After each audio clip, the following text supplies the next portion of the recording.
some wine, and I sat down and said, "We're getting rated. We need to go live now." I'm Pia. And I'm Andrew, and we're Board Game Stream. Board Game Stream? So Board Game Spam. We're the stream Board Game Spam. Welcome. What were y'all playing over on Gen Con TV? Welcome to the Brothers Murph. Kumi, yes. Beyond Dead. Hello, welcome. Nice seeing you guys. Oh, Tiny Towns. I've not played that one yet. Who won? Yeah, we'd love to know. Also, what did you play this weekend? That's yeah. I caught a competitive Root game that Lord of the Board was streaming, and that was the first time I've ever watched competitive board games, competitive video games. I guess it's not a video game. Well, I just compare it because technically it was video game. It is the digital version, right? But I don't know. I mean, I'm becoming someone I don't recognize, someone who watches competitive board games. But it was fun, especially because I know Root and I'm familiar with it. So, Deagle says love one. Love one. Hi, why play that? Oh, we do analog alerts here. And we have our analog alert for the raid party right in front of you, Pia. Oh, yeah. Welcome, raiders. This is the raid idol. The raid idol says hello and updates you on what we were doing. And we were getting our drinks set up. And we play board games on Mondays and Thursdays and then randomly in between. And we're playing this Saturday. I'm sure the Brothers Murph were talking about it, but Tabletop Live Network is this Saturday, starting at noon with a kickoff show an hour earlier and going for 24 hours. A lot of different streamers. Great opportunity just to meet a lot of different types of streamers. There's people playing digital board games, physical board games. Our slot is at 8 from 8 to 10. PM Pacific Standard Time. Yeah. But there's a ton of other great streamers on there as well. Some of them I think are in chat right now. Yeah. We're like, we kind of started off hot. We came in hot, so like Andrew's off center, I'm off center. But yeah, thank you all for spending a little bit of time with us. We aspire to be the background noise of your board game night, or you know, whatever way you enjoy streaming. We just started streaming a month and a half ago or whatnot, but I've been watching streams ever since we had a baby. So this is the time the baby's down. Usually he can stay asleep through a board game. We actually used to have a timer because we were very concerned, and then we realized that he's actually a pretty solid night sleeper. We know that that's not always common. So yeah, we play board games. We're trying to get through our board game collection. That's kind of one of the reasons we stream. Yeah, it looks like Board to Play has been playing Lost Friends of Arnak, which is on my to-play list, although not, unfortunately, we don't own it, but one of these days. And then Raiders of Scythia, yes, we actually just streamed that a couple weeks ago. It was so fun. Really like that game, yeah, so much fun. And then Isle of Cats, which I haven't got the chance to play, but we love polyominoes, and we love cats, and I'm just waiting for someone we know to own it or an opportunity to play it. So yeah, catchphrase the background noise to your evening. Yes.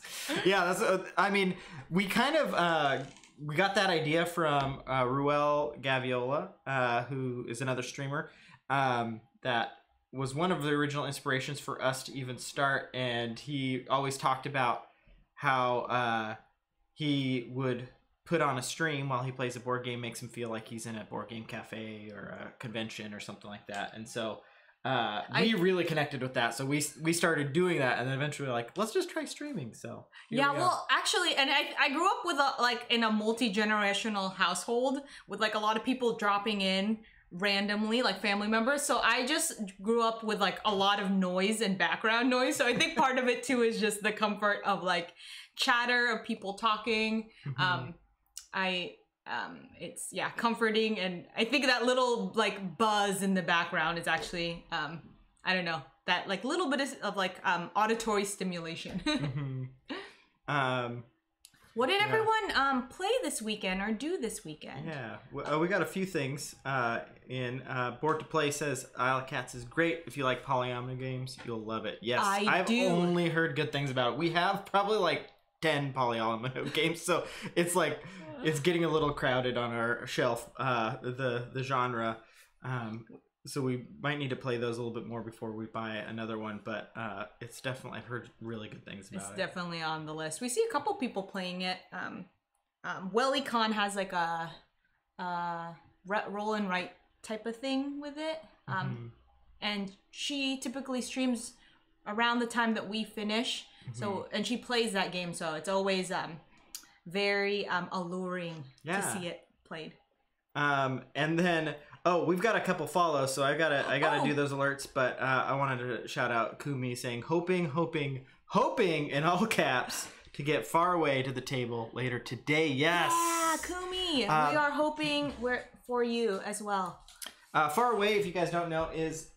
Do you want to explain it while I find? It's a co-op game with a proximity chat type of situation where you can only speak to the other player. It's only a 2-player game. You can only speak to the other player if you're sharing a tile. And I really like that because I tend to not like co-op games, only because I think if there's more people who are like problem solving at the table, I end up just kind of being like sitting there and just smiling and eating the snacks and chatting, and I end up disengaging a little bit. And so that game is great because you have to participate fully because like when you split off, you have to remember the plan, and you have to like you got to get your stuff done, or else you're gonna die on that alien planet. All right, so we got a couple follows here. We do analog alerts. Like I said, you're gonna see the second one here. This is Dr. Alan Grant from Jurassic Park. He comes over and says, "Thank you, Board to Play and what to play, Board to Play and what to play, because I've been worried about what to play and what to board to play recently. I'm Dr. Alan Grant. I was in a famous movie called Jurassic Park, but now I just dig up dinosaur bones, and I thank people for following BoardgameSPAM. So thank you, both of you. I'm gonna go just enjoy my evening. I'm done with work today. So bye." That is an actual toy of Andrew's, childhood toy of Andrew's. We talked about actually at one point Andrew picking up his big box of Jurassic Park toys from his parents' home and like streaming Andrew opening the box because he sort of remembers what's in there. Yeah. I don't know why. Oh, wait. You had that toy out because you retrieved it for a project that you had. Yes, probably. Andrew made when he proposed to me, he made this little book, and one of the characters in the book was Dr. Alan Grant. This toy in it. So I think that's why you have it and why he has been separated from the other box of toys.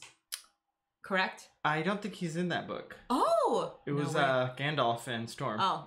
I feel like he's part of the... But he is part of the set of... I mean, there's two toys I grabbed from the box. It was the giant T-Rex and then Dr. Alan Grant. Yeah, which we should grab for this stream. Yeah, you might have seen the T-Rex show up in a few pictures on our Instagram. Usually when we're announcing streams. Any dinosaur related game. This feels like show and tell right now. This is show and tell. So you know, he opens his mouth. He's got some cool action there. He used to be able to roar, and then he would have this stomping noise when you would like stomp his feet. But anyways, thanks everyone for joining us. That's a little bit about who we are. We're going way off track here. We have a lot of games. We have a lot of random toys and things. But yeah. I don't know if anyone answered my question about what people were playing because we just started talking nonstop about what toys. to play, or Legends DM in the house. Hey, Legends! Said Overboss over the weekend. Yeah, that looks very cool. I like the box art and the theme a lot. Invader Sil was streaming that the other day. I wasn't familiar. Andrew usually does most of the board game purchases. So when I learn about games, it's because I watch other streamers play it. Mm-hmm. And then Deagle got to play Root as well, which we are huge fans of Root. Oh, I've played Root a lot, but we usually do like random, or I keep picking the same faction that I'm familiar with, because learning new games is hard for me, or it's not my favorite thing. But this is the first time I'm playing the Eerie on the app right now, and Andrew was like trying to give me a like pep talk. He's like, I think your brain like works well for Eerie, even though it's difficult because of the programming. And so far it's been really good, but every time I like play, I just keep like mumbling to myself and Andrew's in the room, and I'm like, I don't want a turmoil. I don't want a turmoil. I'm like scared. But Andrew's like, it's okay, you can like recover from a turmoil, but I've just never played the Eerie, but I hear all about turmoiling, and I'm afraid. Yeah, it is more intimidating. It's not the worst thing in the world. Because your roosts stay out there. If you're familiar with Root, that's if you're familiar with Root, what's your favorite faction? I want to know. Yeah, and Deagle said, are you dino nerds? We're trying to create a network of dino nerds across the world. Yeah, I love dinosaurs. I loved them as a kid. I still love them. I'm not the most knowledgeable about dinosaurs. But you are pretty enthusiastic. I am enthusiastic. So what I lack for knowledge, I make up for enthusiasm. So Deagle, you can the connections of dino nerds everywhere. It can come over and connect to us. But yeah, I mean, if we've said this before in the stream, but I walked down the aisle to the Jurassic Park theme song, so I don't know if that qualifies us as dino nerds, or maybe Jurassic Park nerds. But it is a good song to walk down the aisle to, or doing anything dramatic. You can just put it on and make it, sound, whatever you're doing, seem really epic. Yeah, Atomic Jukebox is in the house saying, "Hey, spammers!" And then we got Deagle, who loves to play the Vagabond. Yeah, and I like that the Vagabond, there's a lot of different Vagabonds to play too, so that if that's your favorite, then you get to change it up even within that one faction. I guess you'd call it a faction. But and then Legends is explained Overboss a little bit. It's a tile where you draft locations and monster tiles and place them on your board. Yeah. Trying for certain locations and monsters in specific. Yeah, we love tiling games here. For sure. Hi, Panda! Yeah, Panda in the house! And Duke of Frank says birds! Duke of Frank is always talking about big government birds. The Eerie Dynasty. Although, I think he also likes the COVID conspiracy, which are really interesting as well. So that's the other bird fact.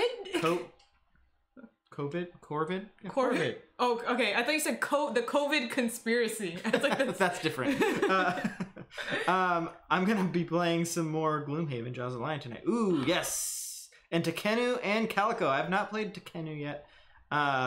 We have Calico. We enjoy that. I actually have been thinking about trying to do, I don't know if anyone's familiar with focaccia bread art, where you make focaccia bread and then you use like, what is it? Like spring onions and basil and parsley, and you make like a scene. And I kind of want to try to do the like calico, what's it called? Calico tiles, because it has like that nice pattern, and use like capers and whatnot. But I got too nervous when I was looking at the recipe, so I backed out. But I mean, you mentioning calico makes me feel like I should try it. And worst case scenario, we just eat it and no one sees the pattern that may or may not look good. Panda Angel said she would have rated us, but we weren't quite on yet. Yeah. Oh no, that's okay. Our start time is a bit fluid too. Thinking of us, sorry, not thinking of me. Just Pia. Anyone who isn't following Panda Angel though, definitely give her a follow. She's a great streamer, also part of Tabletop Live Network, and will be featured this weekend. Yeah, she'll be right after us. Yeah. So she will keep the party going. Yeah. I am not hope I'm not coining spammers. I like it. I like spammers. Yeah, that's great. Birds are dinosaurs. My shout out failed for some reason, but Rob and I are just starting to learn Root, but teaching it is a bit of a struggle. Yes, the onboarding for Root is a bit tough, but if you have people that are excited about the concept or the world or the art, that makes it easier. But definitely, if you two-player isn't necessarily its strength, but if you play it two-player first, if you have someone to play it two-player first, so that at least two of you know two of the factions, then that can kind of make the initial like full game easier. That's actually how we played two-player initially to learn, and then I was like, I will always play the Vagabond because I'm scared to learn the other ones. And then I think we played online Root with friends, and I just ended up being the Vagabond or the Cats like over and over when we were doing randomization. So then it was time to learn how to play the Eerie eventually. But it's one of those games, I don't know what people, if anyone has gone really deep in a certain game. I know like Lord of the Board has gotten really, like, he's well known for just playing a lot of Root. And I was like trying to think, I was asking Andrew if there's any games that we owned that had like that depth. Root is just so good and interesting and engaging. But I think it's so different every time you play it. Even when you're playing the same faction, it can be quite different. And then each faction is pretty deep.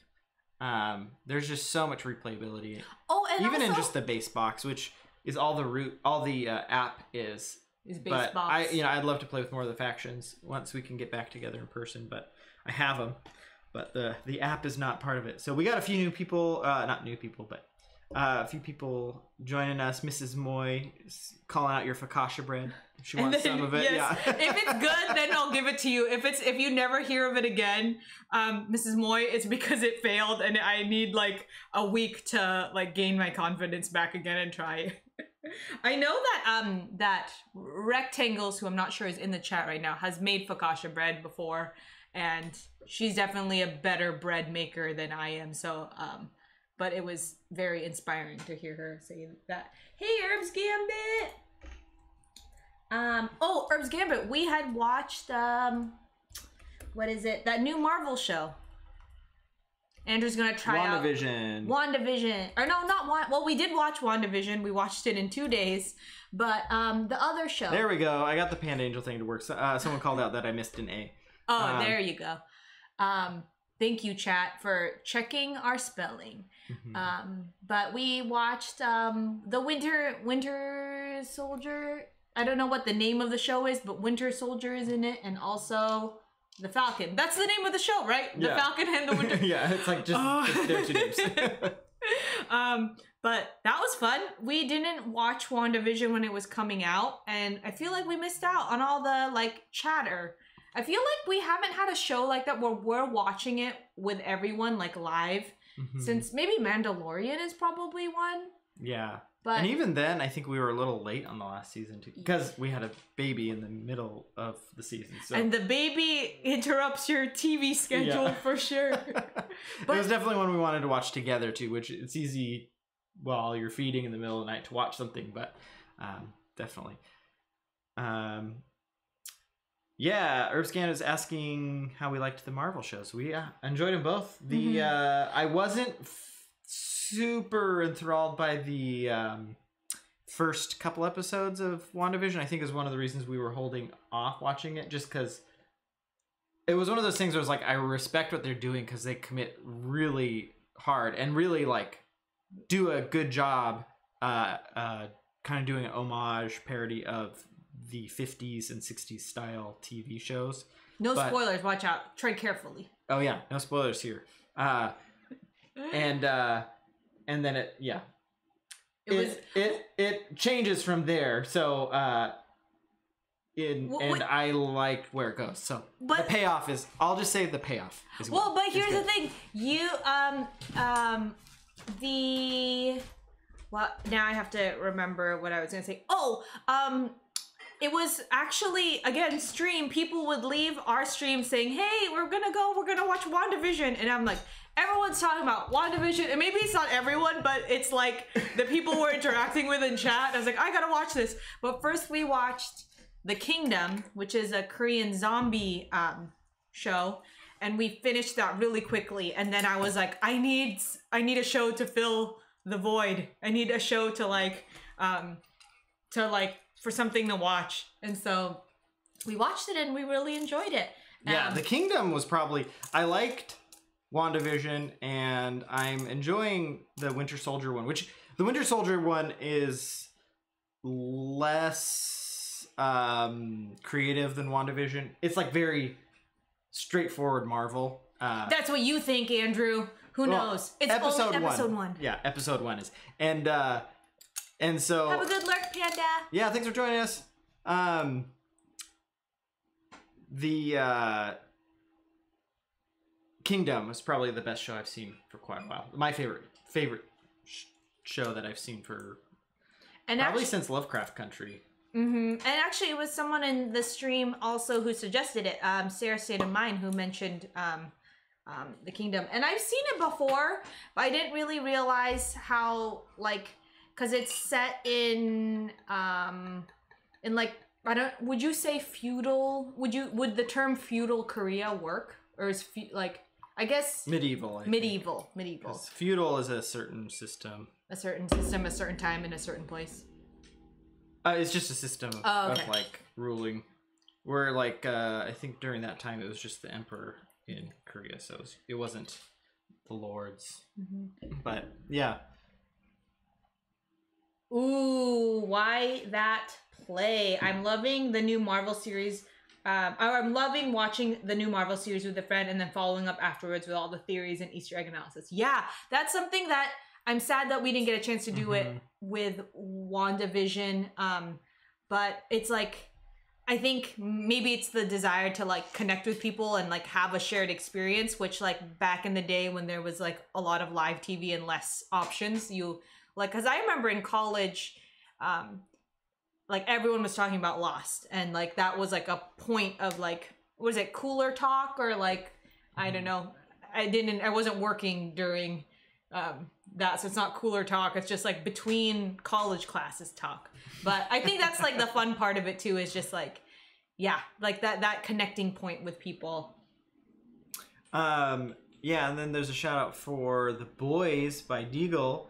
Pretty violent cut, but it cuts deep in its criticism of society, or critiques of society. Yeah, I've heard it's super intense, and it's on my list of things to watch, but I think I just need to be in the right mood.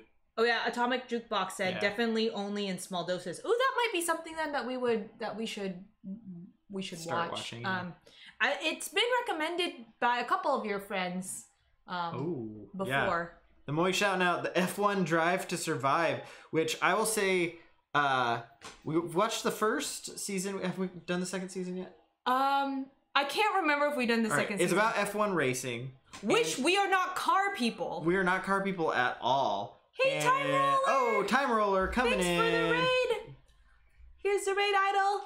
It's saying we are going to play God Loves Dinosaurs. Gods Love Dinosaurs. But we are just talking TV shows right now. But thank you for raiding. We're about to start here. Yeah, thanks for the raid, Time Roller. We do, for anyone joining us, I'm Andrew. I'm Pia. And we are BoardgameSPAM. We stream Mondays and Thursday nights. We play a variety of games, mostly physical games. We're trying to get through our collection. Yeah, trying to get through our collection, and oftentimes co-ops or Euros, and of course some family weight games like Gods Love Dinosaurs. So, thanks again for the raid. Yeah. Yeah. Yeah, we're just talking TV shows before we jump into the game. The chat. So. Deagle. Actually, I don't know if we're pronouncing Deagle correctly or Daigle. But first scene of the first episode. I'm guessing you're talking about... The Boys, I think? The Boys. You're totally sucked in or you quit. The Boys is intense. Okay, well, actually, that's kind of... It's good to know. Yeah. Sometimes there's movies or TV shows where, and Andrew said this, especially pilots, they take a while to kind of get their footing, especially if they're trying to do something unique.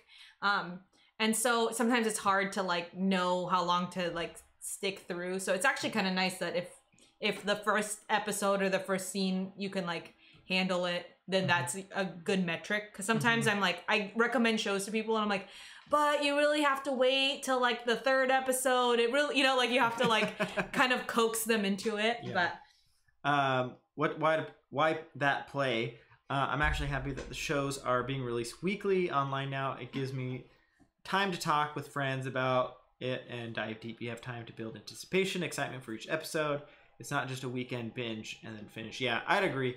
And I do. That was something our friend Tricky20, he might be in the chat at some point later.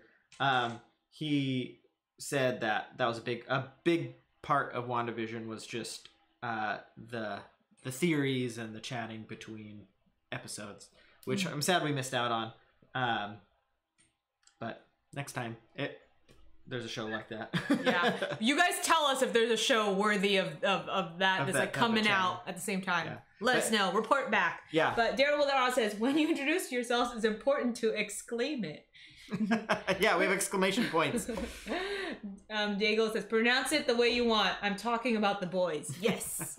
Yes. All right, so we are playing Love Dinosaurs today. And so we can kind of maybe describe the game. This is actually going to be our first game of it. So usually we have a practice round, but I think we're going to just stumble our way through. Mostly because we didn't quite have the time to get a practice round in. So, but on Mondays we try to play games that are completely new to us. So newly acquired or just like been sitting on the shelf for a while. And yeah, but sorry, before we head into the game, I think I'm gonna, cause I feel like I'm gonna like The Boys. I know that I typically like intense shows and we have to like alternate between, but we also got some anime recommendations from Just Czar the other day. So I have a couple of things. We have a few things on our list, except those are on Crunchyroll and we don't have Crunchyroll. That's true. So we haven't ever had it, so we could get a trial. Legends DM ordered breakfast for dinner. That's awesome. Yes. We had leftover Korean fried chicken. It was really good. We went to the grocery store. Not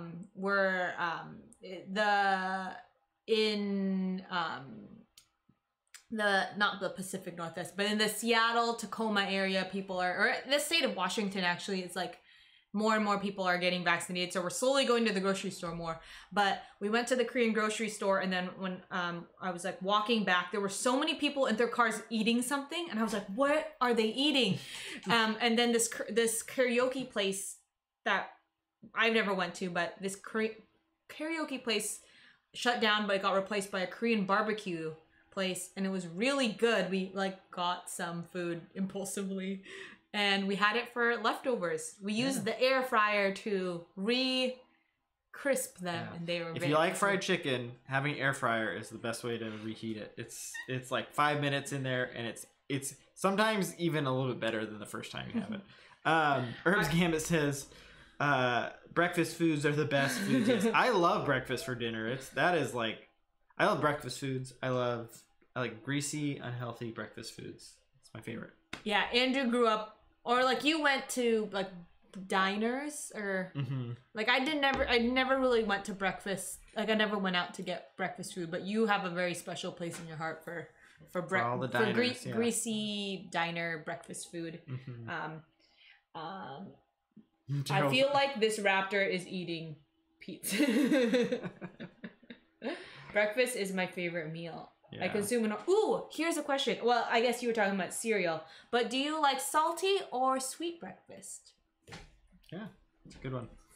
I like both. I like having a mix. I like my bacon and my pancakes, or my waffle and my sausage, I always order a sweet breakfast, and then I'm always looking at the savory ones. I'm like, I think I wanted that. Like, I want a bite of the sweet thing, and then I want all the sodium.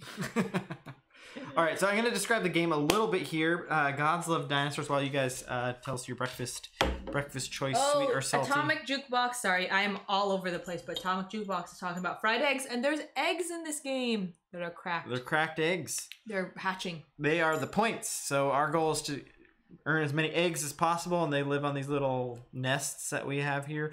And so the whole idea of this is that we are playing gods, and we love dinosaurs, and so we're trying to make the dinosaurs eat all the other animals and become the most populated part on the planet. I picked this shirt today because I felt like it was the most godlike. It's like super flowy. Like I imagine myself like reaching across.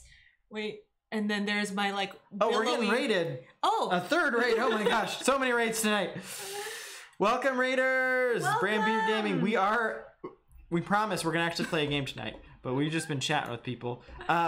This is our raid idol. We do analog alerts here, and this is our raid idol. He comes out and he says, "Welcome to our channel. We're Board Game Spam. I'm Andrew. I'm Pia. And we stream Mondays and Thursday nights, 8 p.m. till whenever our game's over, and we're done. 8-ish, depending on when our kid goes to sleep. Yeah. But thank you for rating. What were you playing, and how did it go? And I was just talking right when you were rating about how I picked my most godlike, or what is it? Like, yeah, most godlike top today because we're playing Gods Love Dinosaurs. So I picked something billowy. That's great. So when I can pick up the various little animal meeples. Anyways, that's awesome. I don't know if I feel like that detail is it's very important to the game because we are playing gods. They said they were playing Castle Crashers with Isaac Childress. Wow, you guys he was on the stream with you guys? Is he in the chat right now? That would be cool. Did Isaac Childress make Castle Crashers? No, he made Gloomhaven. Oh, which is number one on in the board game world. It's also very one in Andrew's heart in terms of he really likes it and wishes he could play more of it. There's like an Instagram challenge of like stacking your games to your height. And so instead we just put our newborn next to Gloomhaven and we said, this is a height, like a board game next to somebody's height, right? But Gloomhaven, you were playing that and then pandemic hit and then you couldn't really play it very much. Yeah. It's on pause. It's on pause. But and I'm sometimes tempted by the app, but I was like, I have the game. I want to play. I like physical games. Better, Hi, your friend Dakota. Hey, your friend Dakota, another member of TLN. I'll give you a little shout out. We are going to be, just so everyone knows. And hi, Panic Games. Sorry, I'm like, I'm slowly. I have my own screen now, so I can like look at the chat rather than like looking over Andrew's shoulder and trying to read everything. Your friend Dakota is part of TLN. I think she's going to be. Are you going to be on someone else's stream, or are you on the schedule? I need to pull up the schedule. Come on, Andrew. Andrew's going to pull it up, and he's going to say the information correctly. My phone is this camera right here, so I can't look at it. But we shouldn't go give her a follower. Seeds of incorrect information. Sure, yeah. I don't want to be incorrect. Brandbeer says they do a once a month with Isaac stream. Where he plays silly video co-op games so he can't beat us with his brains. That's awesome. Yeah. That's I think why Andrew was telling me that sometimes people don't like dice games. Chat, weigh in. Do you like dice games? Do you not? I like dice games because I usually will get out strategized most of the time. So this is not true. I need the dice. I need the randomness. I need a little bit of randomness. But Board to Play said, back to the breakfast conversation. I'm just going to catch us up here. Yes. Look back to Deagle said breakfast restaurants here closing at noon and selling morning food only. And also salty. We had asked the chat earlier if you like salty or sweet breakfasts. Gerald R says, I take a little salty, but lean heavy towards the sweet. And then Board to Play says they like balance. Yeah. So. All right, Gods Love Dinosaurs. We promise we're gonna play it. We've been dangling it in front of your faces for way too long. Is that what you thought I was doing? I was just making my billowy sleeves. This is my I'm what is it? The puppet master. That's what I'm doing. Deagle says, "You play board games?" Yes, we promise. They are here. We play them. It's not just a ruse where we just talk to you and then we have a board game in front of you. Panic Games loves dice games. Yes. Panic. Herb's Gambit. I love dice games when you get to mitigate what you rolled. Alien Frontiers is my top 3 games. That's why I was like, I thought there was something. Your friend Dakota says, I'm not currently part of this month's stream, but I'm hosting the post show next month. Oh, nice. That's awesome. April. Yeah, we're not in the April one, but we'll be in the crowd cheering people on. Yeah, I'm probably gonna bake something while people are. Yeah. That's usually my excuse to do a lot of baking on TLN weekends. And we try to play a game or two along with the streams as well, which it's TLN Tabletop Live Network. Just a great opportunity to meet a lot of different streamers. That's how we were introduced to your friend Dakota, as well as. A lot of different streamers. Yeah, Salt and Sass. And they're, everyone's got a different vibe. Everyone's got a different style. And everyone makes me want to buy more board games, which is a problem because Andrew I already have enough of that. Well, Andrew has like enough of his own motivation, and I usually was the balancing force of like, do we need another one of those games? And now there's 2 of us who are like, let's get this game. Let's get this game. It's a problem. The balance has been disrupted. The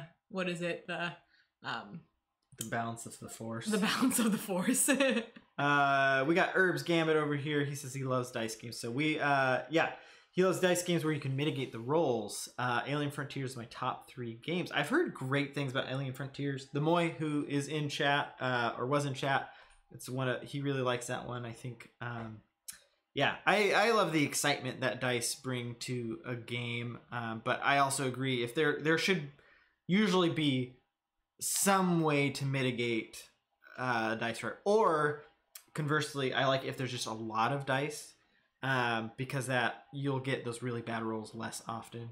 You'll at least get something out of it. Mm-hmm. So, hi, Poly people. Cthulhu Wars is one that's really great, where there's not as much mitigation, but they just give you so many dice that you're rolling that you can sometimes have a really great roll, but rarely do you have like just an absolutely terrible nothing roll. So yeah. Slivers in the chat. Hi, Slivers. You're siding to the box slide. You're siding to the box slide. You play board games? I'm not sure. I don't know. I'm not sure what that means. Maybe maybe this is like something that we said earlier. Yeah, sometimes we say things and then we'll read the response later. But, it's a great mix, mixing dice with a Euro. Yeah, Andrew's he knows most of the board games. You were familiar with this one. It's do we own that? We don't. No, okay. It's part of the T series. There's like Tekenyu, Tzolk'in, we played Tzolk'in. Tehuacan. Or maybe I was in the room while you played Tzolk'in. Yeah, the Moy has it. Yeah, the Moy has it there. I really like Tzolk'in. And I would like to play the other ones. The thing is, as soon as I buy one game in a series, if they start like, oh, there's 3 games in the series, I'm like, well, I gotta have all 3 of them. It's just like, it's the worst. It's the best marketing for board games, because they're like, oh, we're going to make all these games about collecting sets of things. And then we're going to make board games as parts of sets of other board games. So you buy the whole set. It's like, it's an addiction. I have that problem. I don't start a series unless I can finish it. Big Heap Wampum says, for gods who so loved the world that he gave his only dino son. Big Heap Wampum. We don't have a pun calculator, but or like a pun, I don't know, command, but analog pun command will do exclamation point. But Board to Play says Tehuacan is one of their favorites. And then Grizzly Diz, Lorenzo Magnifico does a good job of dice in a Euro. You roll before the round starts, and it affects everything equally. Yeah. Oh, that's great. That is cool. Another great use of dice in a Euro is Euphoria. If anyone's played that, it's been a long time since I've played it, but it's a really fun. The dice number is better the higher the dice. Okay, we're just switching back to Facebook. We're not starting yet. There's no illusion. The dice number, but you're like a what do you call it? You're running a country that is supposed to be perfect, but you're controlling everything. So you're also utopia. Kind of like you're like an evil overlord of a quote unquote utopia, and and your people are good workers, but if they get too knowledgeable about kind of the evil part of your government, then they run away. So you want some of your dice to be high numbers, because that means they are very knowledgeable, and they, do better actions. But if too many of your dice become too knowledgeable, then they revolt and they leave. So it's a fun thematic tie-in with it, but that's a stigma. Oh, yes, we played that because if you level up your workers so that they work efficiently, right, then they become too knowledgeable and then you lose them. So it's like a balancing act. Also, can it be a utopia if you are an evil overlord that's like... I think it's a utopia. A utopia, yeah. And it's based off a lot of different, like... I can't wink. Utopia, literature, utopia... Okay. All right. Twa is based on dice. I only know how to pronounce that because Book of Nerds plays that game. Twa, and then I see role player shout out from Legends DM. Legends DM, I bought 4 games this weekend. Oh my gosh, so many games. Legends. But let us know what games they are. A big heap wampum Zootopia. I was daydreaming of watching TJ play Bloodborne. Ooh, Bloodborne. Is that that's the video game, right? There's a board game now. It's recent. What are you talking about? Is it the video game or the board game? I'm very interested to hear if that game is good or not. I see a lot of people selling it online used, or like they got their Kickstarter, and maybe it could be that they anticipated buying it and trying to sell it, flip it for more than what they pay for it, which I know people do with CMON games, but I can't tell if it's good or if it's bad. I haven't heard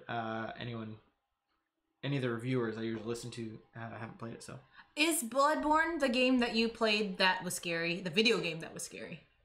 There is a video game that Andrew played that he only played when I was not around because it was scary. You didn't like that one. So that's Bloodborne. Okay. Yeah, that was the video game. Grizzly Diz, video game, board game, or card game. Oh yeah, there's a card game, isn't there? Yeah. That would be a good trivia game. Yeah. Like, Andrew and I are really bad at trivia. I'm slightly better at trivia than Andrew, but we were talking about wanting to do a trivia. Like, Andrew's like, I want to do a trivia where it's just topics that I'm like, that I'm good in. Stack the trivia night. So it's just board game. Because that would be a good board game trivia question. What game is a video game, board game, and card game? Yeah. The thing is, there might be other answers. It would have to be a multiple choice. Yeah. Yeah. Which of these, like 10 options or something? Oh, okay. Because you'd have to give people a chance. Stardew Valley. That's another one that's like 2. It's not a card game though. Yet. Gonna make one. And then Legends DM says Tidal Blades, and Tiny Epic Dinosaurs, Overboss, and Unmatched Red Riding Hood versus Beowulf. Nice. We enjoy Unmatched, or I enjoy Unmatched. Pia hasn't played it. And Tidal Blades is on our 2 playlist, so I'm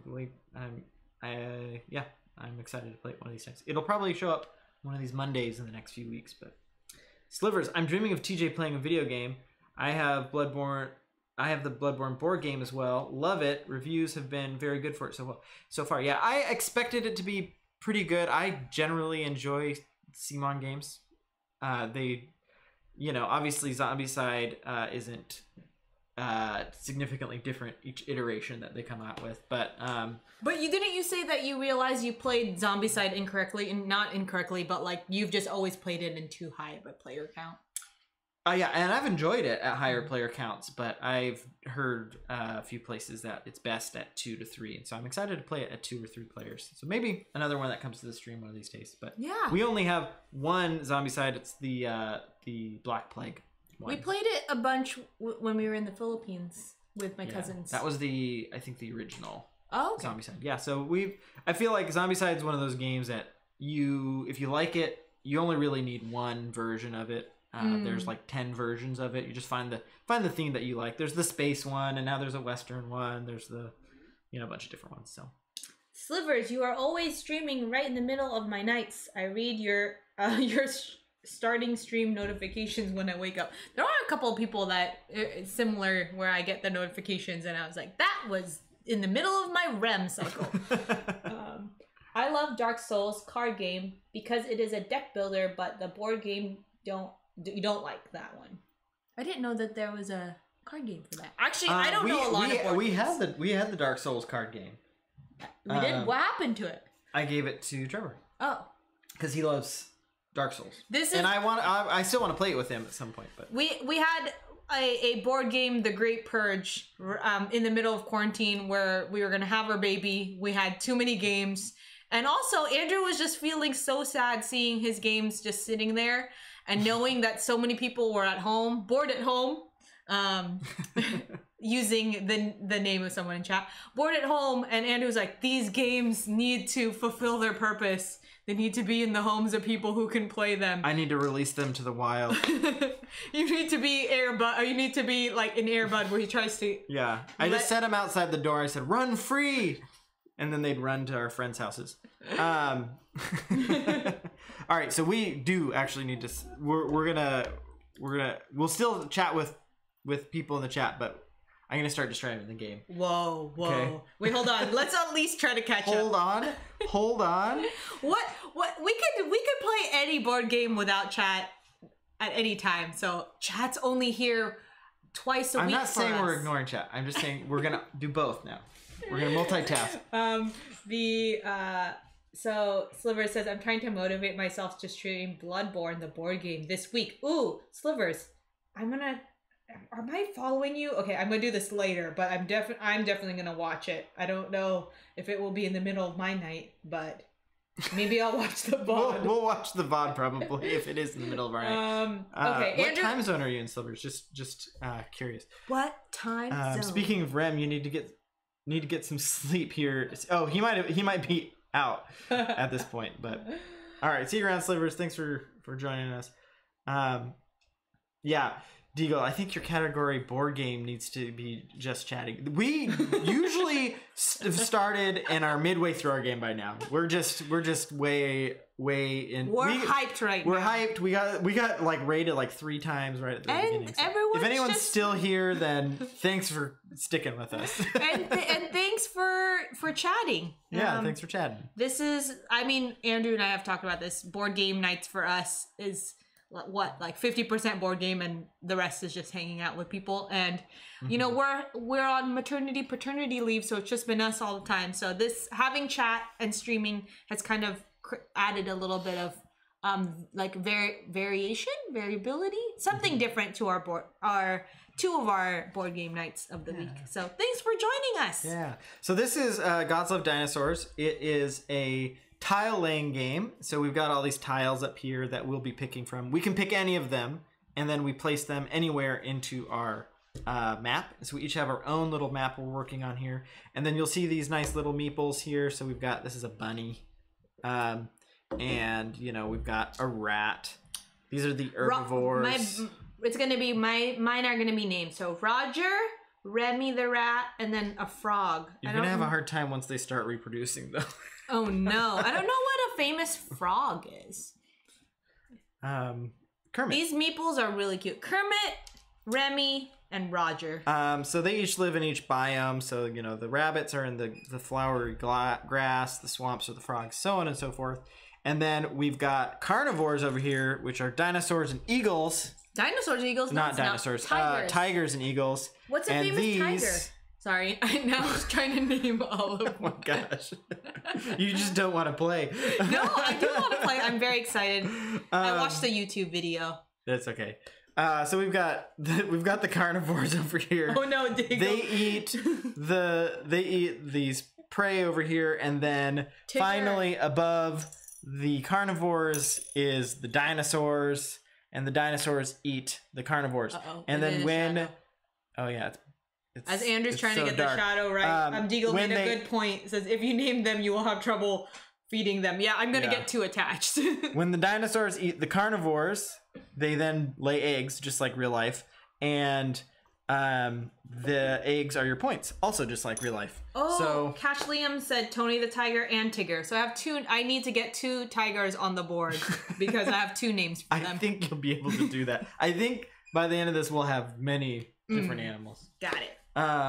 So we just play every time one of these. You'll see these different columns here. So there's the rabbit column, the rat column, tiger, and eagle. Anytime we've selected all of the tiles from a column, that animal activates on both our boards, and we then what that means is they basically duplicate, they breed, and if it's carnivore, then they eat, and then we just keep doing that. Every time that happens, we refill the board and rinse and repeat until the end of the game. So we're going to be building out here.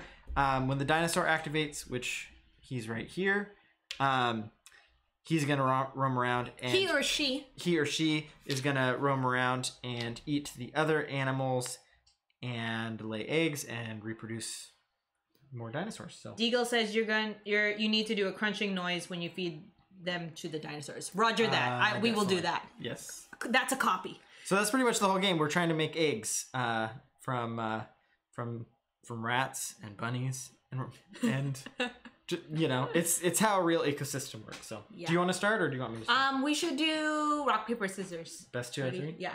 Rock, paper, scissors. Okay. Rock, paper, scissors. Oh man.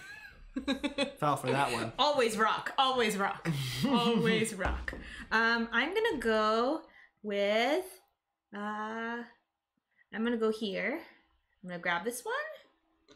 And then I'm gonna get a tiger. The first one is gonna be Tigger. Tigger the tiger. I'm already feeling very loyal to Tigger. Yeah, he's gonna Tigger's gonna die. He's gonna die. Oh no. Cause the dinosaurs, you get points or you get eggs for the dinosaurs eating the predators, not the smaller woodland creatures. The Woodland Alliance, some might say. Some might mix board game terms. Board game themes here. I got a frog. Got a frog. I'm gonna go with... Oh no, wait, can I... Oh no. Oh, can I have a forgiveness moment? Already? This is turn 2. I meant to turn it this way so that these are connected, but when I put it down, I forgot because I was thinking about naming my tiger. I wanted it to be. Are we unveiling the forgiveness moment? I think we do. All right, so we have a new alert for everyone here. Because when Pia or Andrew makes a mistake and asks for forgiveness, we each get 1 or 2 forgiveness moments per stream. Especially when you're learning a new very quickly. When you're learning a new game, I know we're how long? We're a minute into the game. So here's our forgiveness moment. It's the official forgiveness moment for Pia.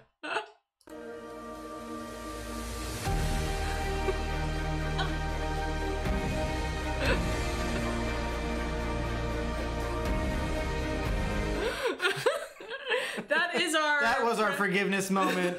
Brought to you by Big Heap Wampum in the chat.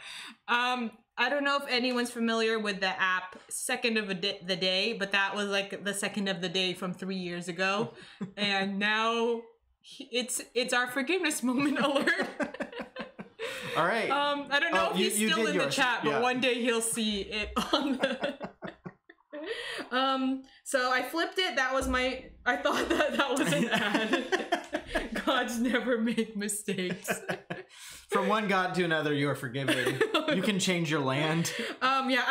What I ended up doing, I accidentally placed it in the wrong space because I want to keep these pastures close by. Also, this is a great moment to say Big Heap Wampum will be joining us for our stream on Thursday, and we're playing The Godfather.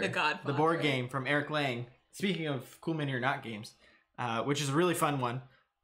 Plays great at 3. Yeah, we played it 2-player, and Andrew was like, I really want to play it, but with more people. And Big Heap Wampum, He'll be on the stream. People are getting vaccinated over here. People are, and also I'm going back to work soon, and so we've been quarantining pretty tight, and so now with me going back to work and being more exposed to different people, we're like, we gotta do it soon. So you went. It's my turn again. No, right? I've gone once. Okay. I am going... Tricky 20. I'm glad that it was maybe that so professional that it looked like an ad. I'm grabbing this right here. I don't originally remember why we made, or why Big Bom Bum was doing that dance. We just thought we thought it would be a fun shot to take. Yeah. Ooh. Hold on. So get ready for a lot more of those forgiveness moments. What are you trying to say? Okay, I'm gonna put it. I'm gonna make this giant bunny pasture. I'm gonna get a bunny, and then that triggers the bunnies. There's so many bunnies. Roger is getting busy here. Roger the rabbit. Whoa, that's pretty explicit. I mean, the game is. It's a family game, but it is. These animals are making more animals. Yeah, there's only one way to explain that. So, it was Pia's turn. Cash says it was Pia's turn. What? Have a good stream. Thank you. Why that played? Time to head to work. I hope that your workday goes by so fast. And it's either very interesting or not too interesting, that it's overwhelming. Whatever. Was that your third tile or your second tile? This is 1 tile, 2 tiles. Oh, that was your... Okay, so it was your turn. So that's right. Is that a forgiveness moment for me? Does that count? No, that's a different one. That's when we turn order is especially when we're just getting so distracted. Yeah, so then chatting. Should I go? Deagle, what? Animals making more animals? How it work, mummy? I'm gonna go here. Go. Bicky Bomb. I enjoy dancing before the Lord. Cashliam, thanks for the help there. I don't know if this was a good idea, but I'm going for it. Look at this. Can you pass me an eagle? What is that eagle? The frogs activate. The frogs activate, but the eagles. And then the dinosaur activates too. The eagles, Eddie the Eagle. That's going to be the name of my... And then the dinos activate. Okay. So... So my dino is going to... Oh, no. 1, 2, eat my tiger. I don't want my tiger... Oh, I don't want to feed him my tiger. Not because I'm attached, but because I want my tiger to make more tigers. And so that makes an egg, right? I'm going to go like this. 1, 2, 3. I'm gonna eat this so that it's alive. My dino eats. And then it didn't make an egg though. Yeah, it can make an egg. I thought it only makes eggs if it eats a carnivore, or not carnivore, a predator. Make another dinosaur, I meant. Oh, got it. So it makes. So you spend an egg to make it, because you have the space for it. I don't have any Who mountains. Is Eddie the Eagle? Eddie the Eagle is a movie with Hugh Jackman where he plays a person. Herb's Gambit says the volcano is meant to remind you whose turn it is. The designers. Thank you. Yeah, I left that in the box. Actually, here is a funny thing. In the YouTube video, which I watched how to learn to play this game, it was before you played. So Monique and Naveen were talking about the volcano, and I remember thinking, we don't need that. We can keep track of it. No, we can't. All right. Fool of a toque. Anyways, these refill, and you activated that, right? Herb's Gambit. It sounds like you know how to play this game. Everyone in chat, including Herb's Gambit, thank you for the help already. Do you play it with your spouse? And what do you guys think of it? And then, so I ate there. So I have 2 tiles, and you have 3, so it'll be my turn. Well, no, but it's not turn order. It's who activated. But maybe we need that. We just might need to. to oh, and then the dinosaur moves. Your tiger is Frosty. Frosted Flakes? Ooh. What does that mean? But your tiger is Frosty? Tony the Tiger. Frosted Flakes. Yes. Frosted Flakes is very good.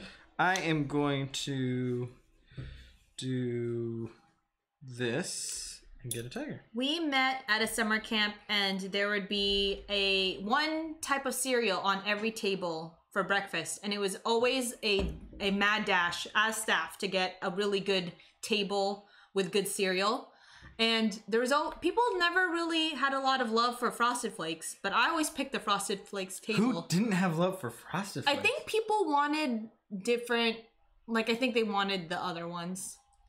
Lucky Charms? Lucky Charms, I think, was the most popular table. I feel like Frosted Flakes was popular. I always went for Raisin Bran because nobody competed with Raisin Bran. I was like, I could always get Raisin Bran. I was like, and you know, I liked it. So I was like, I'm happy with that. I'm not going to compete for the other ones. I can get the table I want. Well, actually, you know what? I shouldn't say nobody wanted the Frosted Flakes table, but I think it was lower on the... Ooh, Tricky Chunny's right. Frosted Flakes, you've got like 2 minutes to finish that bowl before they get bad. Well, this is how I eat cereal. I just like do really small quantities of like milk, and I just like just so that it's never too much and I can eat it one, and then I do like a second bowl. But I always pick Frosted Flakes because we usually had bananas at camp. We didn't have a lot of fresh food. So it was nice because you can do a little bit of banana in it, and it just kind of changed it because we had the same food every week. So yeah, trying to make it a little bit variable was important. Herb says, I love this game, and so does my wife Eunice. It gets very competitive.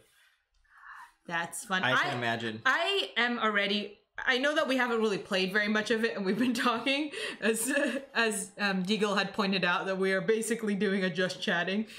We should change our category. But I really... 4 eggs over here. So wait, so this activates their movement? Is that what it is? Is that what that color is? Okay. And I think... So your dinosaur... You spend an egg to get a new dinosaur. Yeah. And you didn't eat... you only get an egg if they eat a carnivore. So you should be at 2 eggs. I only get an egg if I eat a carnivore. Yeah. Yes. I don't know. You just passed this to me. You started with 3 eggs. Mm-hmm. And then you have to spend an egg. Oh, okay. So then I'm at 2. So you're at 2, yeah. At some point you gave me an egg and I was just accepting of it. Oh, okay. I think you didn't realize what my turn was. Yeah. That was not an on-purpose cheat. That was an accidental, no forgiveness moment needed. The moment. So I grabbed this and I got a tiger. Look at my flowy arm, my floaty god arm. And I get a tiger, and then it does not activate this. Nope. Okay. Big Keep Wampum, I do not eat cereal with milk. You know? Whoa. Do you eat it as a crispy treat, like a Rice Krispie treat or a Frosted Flake crispy treat, or just dry? The trick I learned from a friend who is a personal chef about Rice Krispie treats is putting a little bit of salt on it to make it really good. And also doing way more marshmallows than the recipe states. That was another thing that I learned. Okay, I'm gonna go here. I'm gonna grab this, and then I'm gonna go. I need to make them kind of close by. And this is a wild. The bunnies activate. I get a bunny. The bunnies activate. And then and so does the dinos. I cleared that out. Yeah. Dang it. That's not good. I keep having one... Okay, he's going to go 1, 2... Mine's going to go... 3, 4. 1, 2, and that is going to make a... egg here. I get an egg, but I'm spending an egg to... I'm going to go... Oh, no, I can't. There's no predators nearby. Oh, wait, no, I can't. I can go 1, 2, 3... chomp. Oh wait, we didn't do our chomps. Chomp, chomp. Wait, do I want to eat my one eagle? I gotta do it. I gotta do it. Gotta make those points. Gotta make those eggs. Chomp, chomp. And then I get one egg. Deagle says, so you have no interaction between players. So the interaction between the players, Deagle, is so you want to kind of be paying attention to what they're doing, and you want to, when you activate a animal, it activates it for everyone. So it will affect their board significantly. So you want to you want to be activating animals so that it's advantageous for you and then disadvantageous for them. If that makes sense. And I'm not sure I fully get the strategy of it all right now. But this is our first playthrough. So we're also distracted players right now. Oh, Bunch John did a good summary. Eddie the Eagle is an English Olympic ski jumper. That's what it is. I think I was trying to explain what Eddie the Eagle did with hand gestures instead of clear words. Clear language. All right, your turn. Bones John says he was a bit of a joke. He wasn't all that great, but kept going for it. There's a great movie about him. That's the only reason why I know. Because I think my explanation of who Eddie the Eagle was it's a movie with Hugh Jackman, which based off of a real human being. Yeah, but and that's the only eagle character I know. If you know another famous eagle, I could name, because my dinosaur just ate Eddie the Eagle. He gone. Okay, let me see. I'm gonna make another eagle. I'm gonna go here. So we're gonna have to find out quickly. You go for it.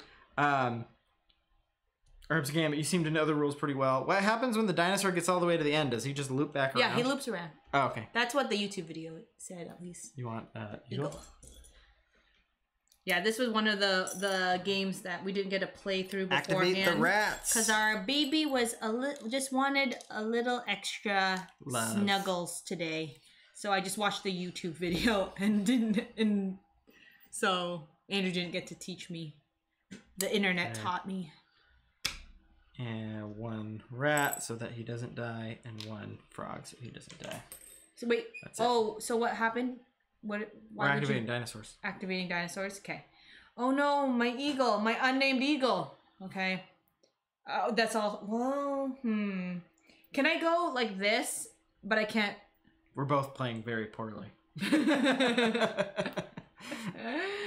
Oh my gosh. What do you mean? Wait, something hatches though, right? Because the dinosaurs are active. You can spend a egg to spawn a dinosaur. I don't know if I should though. I feel like my ecosystem is really not able to support 3 large carnivores. We also have not been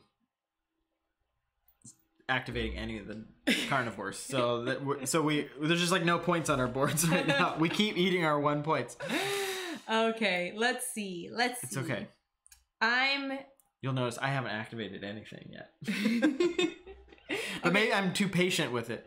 Yeah, I'm gonna go like this. Oh, bye, eagle. It was nice while it lasted. Okay, the eagle. Deagle, my eagle system cannot support 3 dinosaurs. Right. Okay. My turn. It spawns.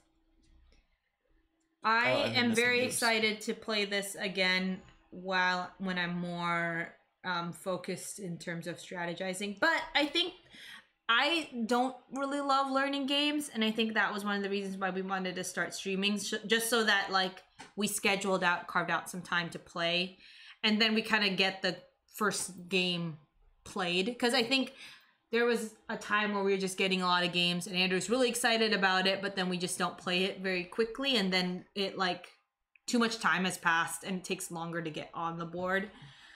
But once I get one playthrough in, then I'm more interested in playing again. Bunnies activate.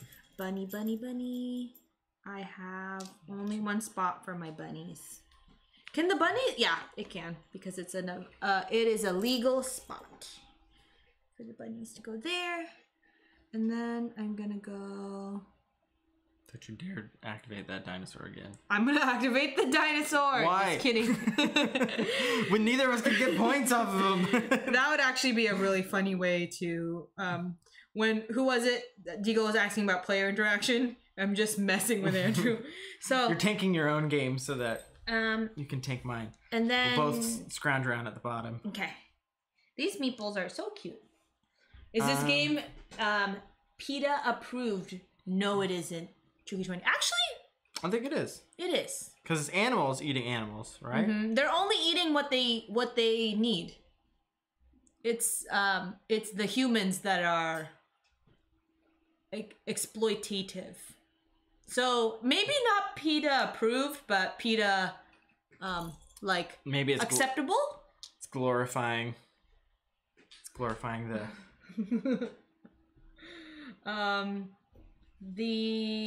I have all these bunnies and I don't really know what I'm gonna do with them. You must have them be eaten. Okay, so I need to activate. I really need to activate these guys, but that will activate our. Oh no. You can do it. I gotta do it. It's bad for you, but it might be good for me. We'll see. So there's gonna be a bunny there. All right, so we activate our tigers, and they. It's a feeding frenzy. They move, I think. Tony the tiger. Oh, should be a reference or something. Tigers can turn directions, right? Yeah, they can change directions. They can move 3 spaces, I think. Are the animals PETA bred or PETA tigers bred? move two hexes. Tigers move 2 hexes? Mm-hmm. Oh, well. So shoot. Okay. 1, 1, 2. And so they spawn a tiger in any hex that they've gone through. There. I know how these things keep moving. It's your sleeves. Oh, Botsinator! Hey! Thank you for the whoa, raid. We're getting raided. All right, here we go. Our raid idol is. It is right here. So we do analog alerts here. Well, welcome to the stream. This is our raid idol. Welcome, raiders. This is we do analog alerts. I'm Andrew. I'm Pia. As the name says, and we are BoardgameSPAM. We play Mondays and Thursdays, 8 p.m. Pacific time, and we play a lot of wide variety of mostly physical board games. We're trying to get through our collection. Yes. We try to start around 8. That's when our baby goes to bed-ish. But today, sometimes we talk for like an hour and just don't play a game. Just talk with the chat about games. But thank you for rating. What were you playing? And how did it go, Bonzinator? Also, those who came from Bonzinator's stream, what did you play this weekend? We were talking a bit about Root earlier and just a bunch of games that we have either purchased or watched on streams. Andrew loves dinosaurs, so we're playing this game. Andrew and Gods love dinosaurs, and I love dinosaurs.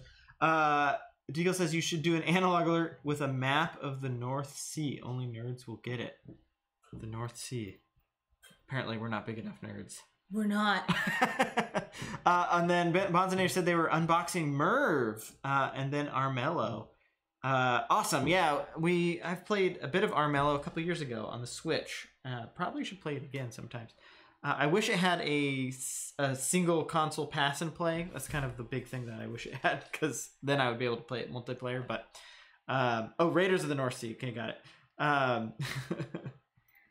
Because of the raid. Got it. Yes, I like that. Yes, I got it. It was a pun. A pun, man. It's been very punny night tonight. I watched Bonzinator's stream at some point last week, maybe the weekend. No, not maybe it was during the week. I don't really understand time and how it passes at the moment. Deagle, you don't have to be sorry. But someone on your stream or on Bonzinder's stream was like in line for donuts. It must have been St. Patty's Day because there was a free donut or something, and I made it like a goal for myself for this weekend that I would get donuts because of Bonzinator's stream. And we did get donuts. We got mochi donuts, also known as Dochi. Dochi's the brand name. The brand is, or the like particular company is called Dochi. And they're very tasty, and they're a different texture than donuts. I don't really know if you could call them donuts, but they're the closest. They're donut adjacent, in my opinion. You know, you set a goal, you know, and then you meet it. You know, someone's talking donuts in Bonzinator's stream, and you're like, I want some. I'm gonna make it happen for myself this week. But yeah, so we're playing God Loves Dinosaurs. The chat's really helping us with the rules. Yeah, Cash Liam says, did you get your eagle when you placed this tile near the dinosaur? And you did. You ate it, right? Yes. Well, with the dinosaur.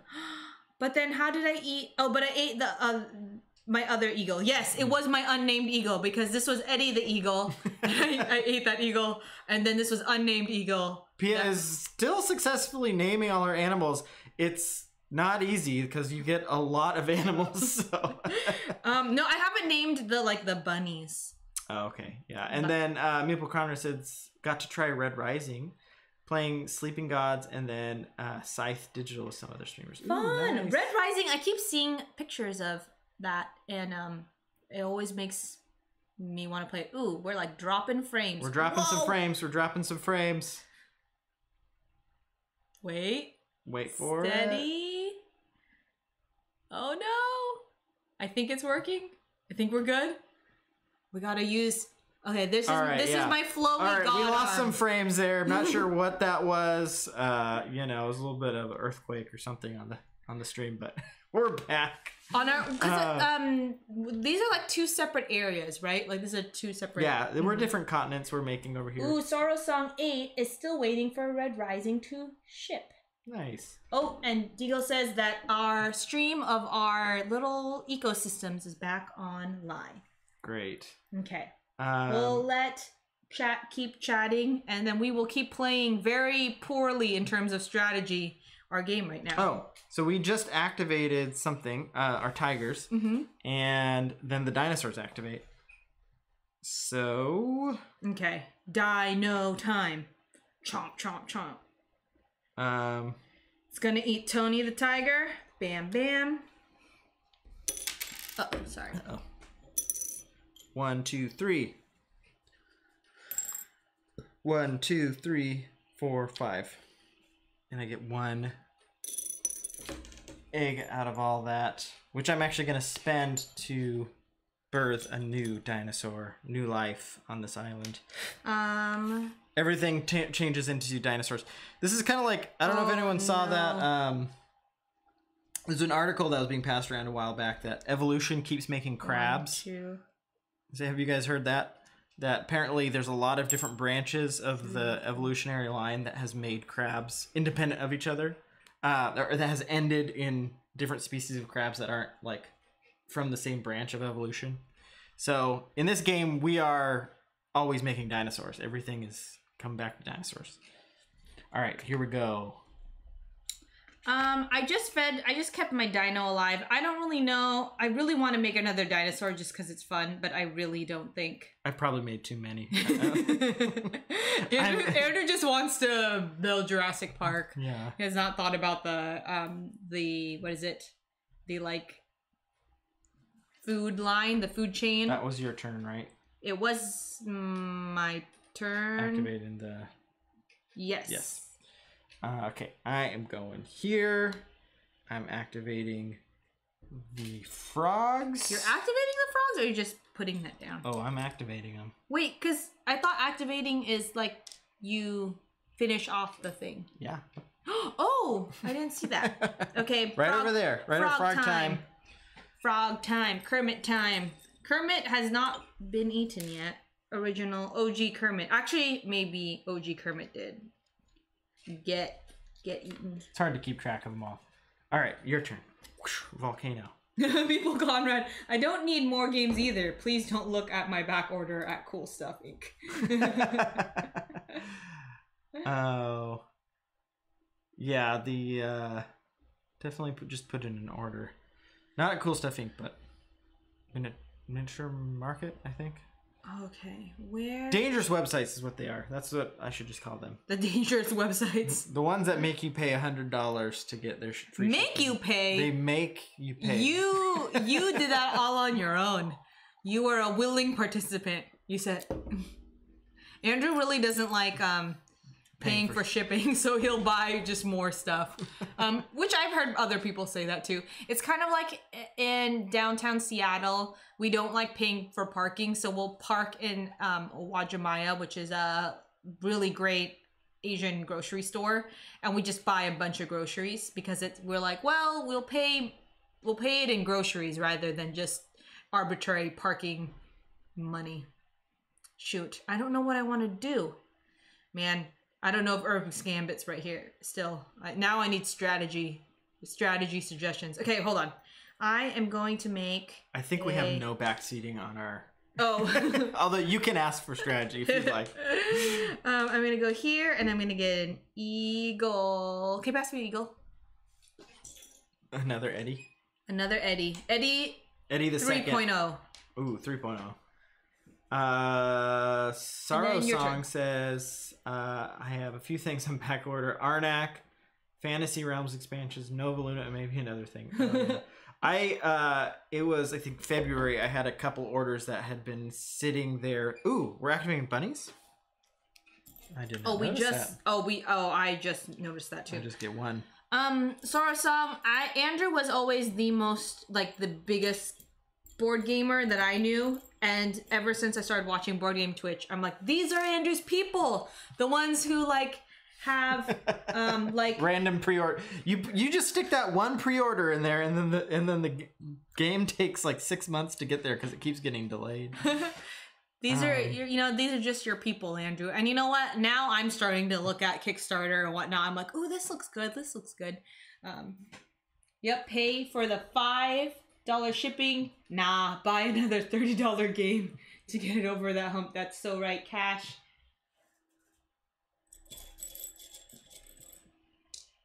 All right, and your turn. Oh, we played Ecos. It was actually one of the first games that we played after our baby was born, and I really liked it. I really like Ecos. We should play that again. Yeah, we'll play it for the stream probably sometime. Play it for the stream. Or, sometime soon. Or set it up in front of the stream and then talk for an hour. Just tease you with gameplay. It's just a ruse. It's just a... I don't know if... Ooh, what are our land masses named? Ooh, that is a good question. Let me think. Let me think while I draw. I need more carnivores. I'm gonna go here. What are my land masses names? Can you pass me an eagle? I'm gonna name mine Eagleton. Eagleton? Okay. Mine Do you know what that's from? Eagleton? You probably don't. I'm a TV rewatcher. I think if Herb's Gambit's still here, he was talking about Community the other day, and I love Community, and that's one of my rewatches. But Eagleton is not from Community, but it is from another TV show that I have rewatched before, which is a lot. So I don't know if that's a good. Are you activating the Eagles? The Eagles of Eagleton? I am. Ooh, and this should be over here. So that means the Eagles move, right? The Eagles move, and they move. Is it 5 spaces? But they move I wish it would in one direction, on right? The board over here. Are you gonna eat my rat? 3 hexes in a straight line. Man, Remy the rat has not activated. 1, 2, 3. Oh, my frogs are decimated. Shoot. And mine is my land is named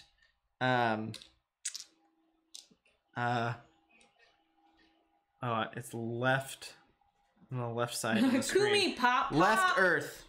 Left Earth. Left Earth. Because there's Middle Earth. But where's the left and the right Earth? Oh, Herb's Gambit got it. Parks and Rec. Do you remember Eagleton? That's the snobby. Oh yes, the rival town. They are the Sandlot equivalent of like the kids with the really nice bikes that have the like that music that comes on with their like they're the fancy fancy town. Our dinosaurs are activating, by the way. Wait, can I ask a question about this activation real quick? So the eagles can only move one direction, right? They can't change the directions. Mm-hmm. So Straight then line. And they can move how many? 3? 3, yep. So then here's my question. If I go like this, 1, 2, 3, I can't spawn anything here on the nest, right? Why? Or actually 1, 2, 3. Actually, no, that's fine. Yeah, you're good. So I get an eagle. Mm-hmm. And then I'm moving. Oh my gosh. Oh no. Oh, can I do this? 1, 2. But I can't. How does this work? Does Remy the rat just go away? Because I started here. Yeah. But I don't get anybody for it. No, but you get an eagle here. Yeah, but okay. Well, can I go like this? This is Pia trying to see if she can maximize. Can I go like this and then back? Mm-hmm. Wait, okay. Not with an eagle.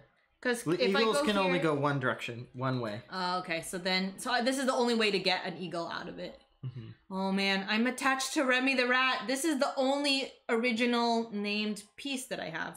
Okay, eagles, please, or 1 eagle, please.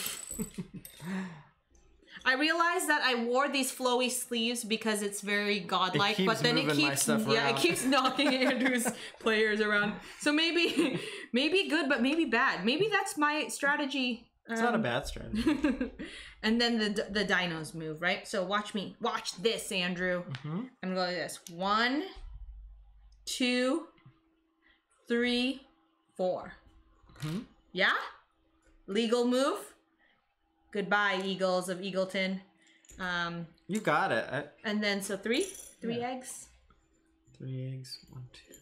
I need to trade 3, 4, 5. Yeah, I need to trade mine too. For a 5. They don't give you a ton of regular colored ones. And then this dino is gonna cross. Oh no, my. Meeple, Connor, and Whistle. When do these dinos become Zords? That's a good question. Yeah, that is a great question. Meeple Conrad, when you watch Power Rangers, did you ever or Herbs Gambit or anyone who has watched Power Rangers and ever did this where you like intertwined your fingers and then like went like this and then was like, it's morphin' time, Tyrannosaurus? Because I showed it to Andrew and he was like, whoa, you thought of that as a kid? And I thought everyone did it. But it is your turn. Oh wait, I still have to move 1 more dino. Oh, I don't want to eat my. Okay, I'm not going to. I'm just gonna go. Keep 1, 2, 3, 4. Stay alive. Stay alive. Okay.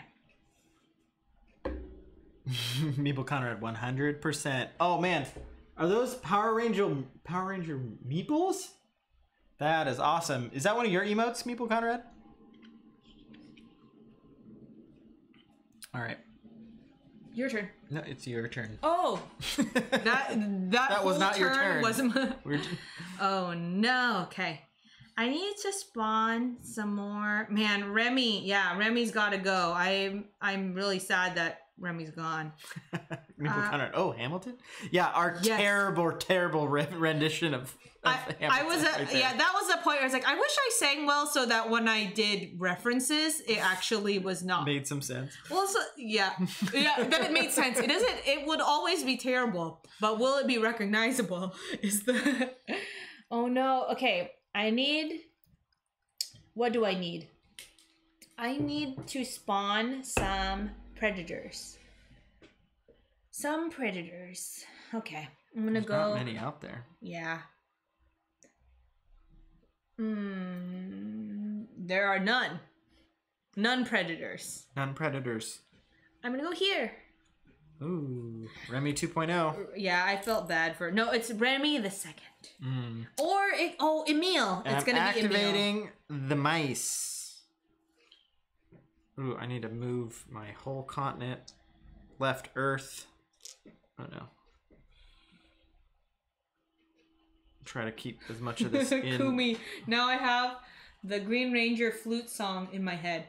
Oh man, Deagle, read this. Andrew, do you know how to pronounce this? Super Saiyan? I'm trying to turn Super Saiyan. Is that from? What is that from? I recognize that. Dragon Ball Z. Yes. Yeah. Also, the rats activate, by the way. Oh, the rats activate. I only get one. And there's where the player interaction is. Because I activated and I got like 1,000 rats. Can Pia go northeast through the other eagle? Oh no. Not Kumi. Cash is trying to help me and I missed it. I need to be keeping track of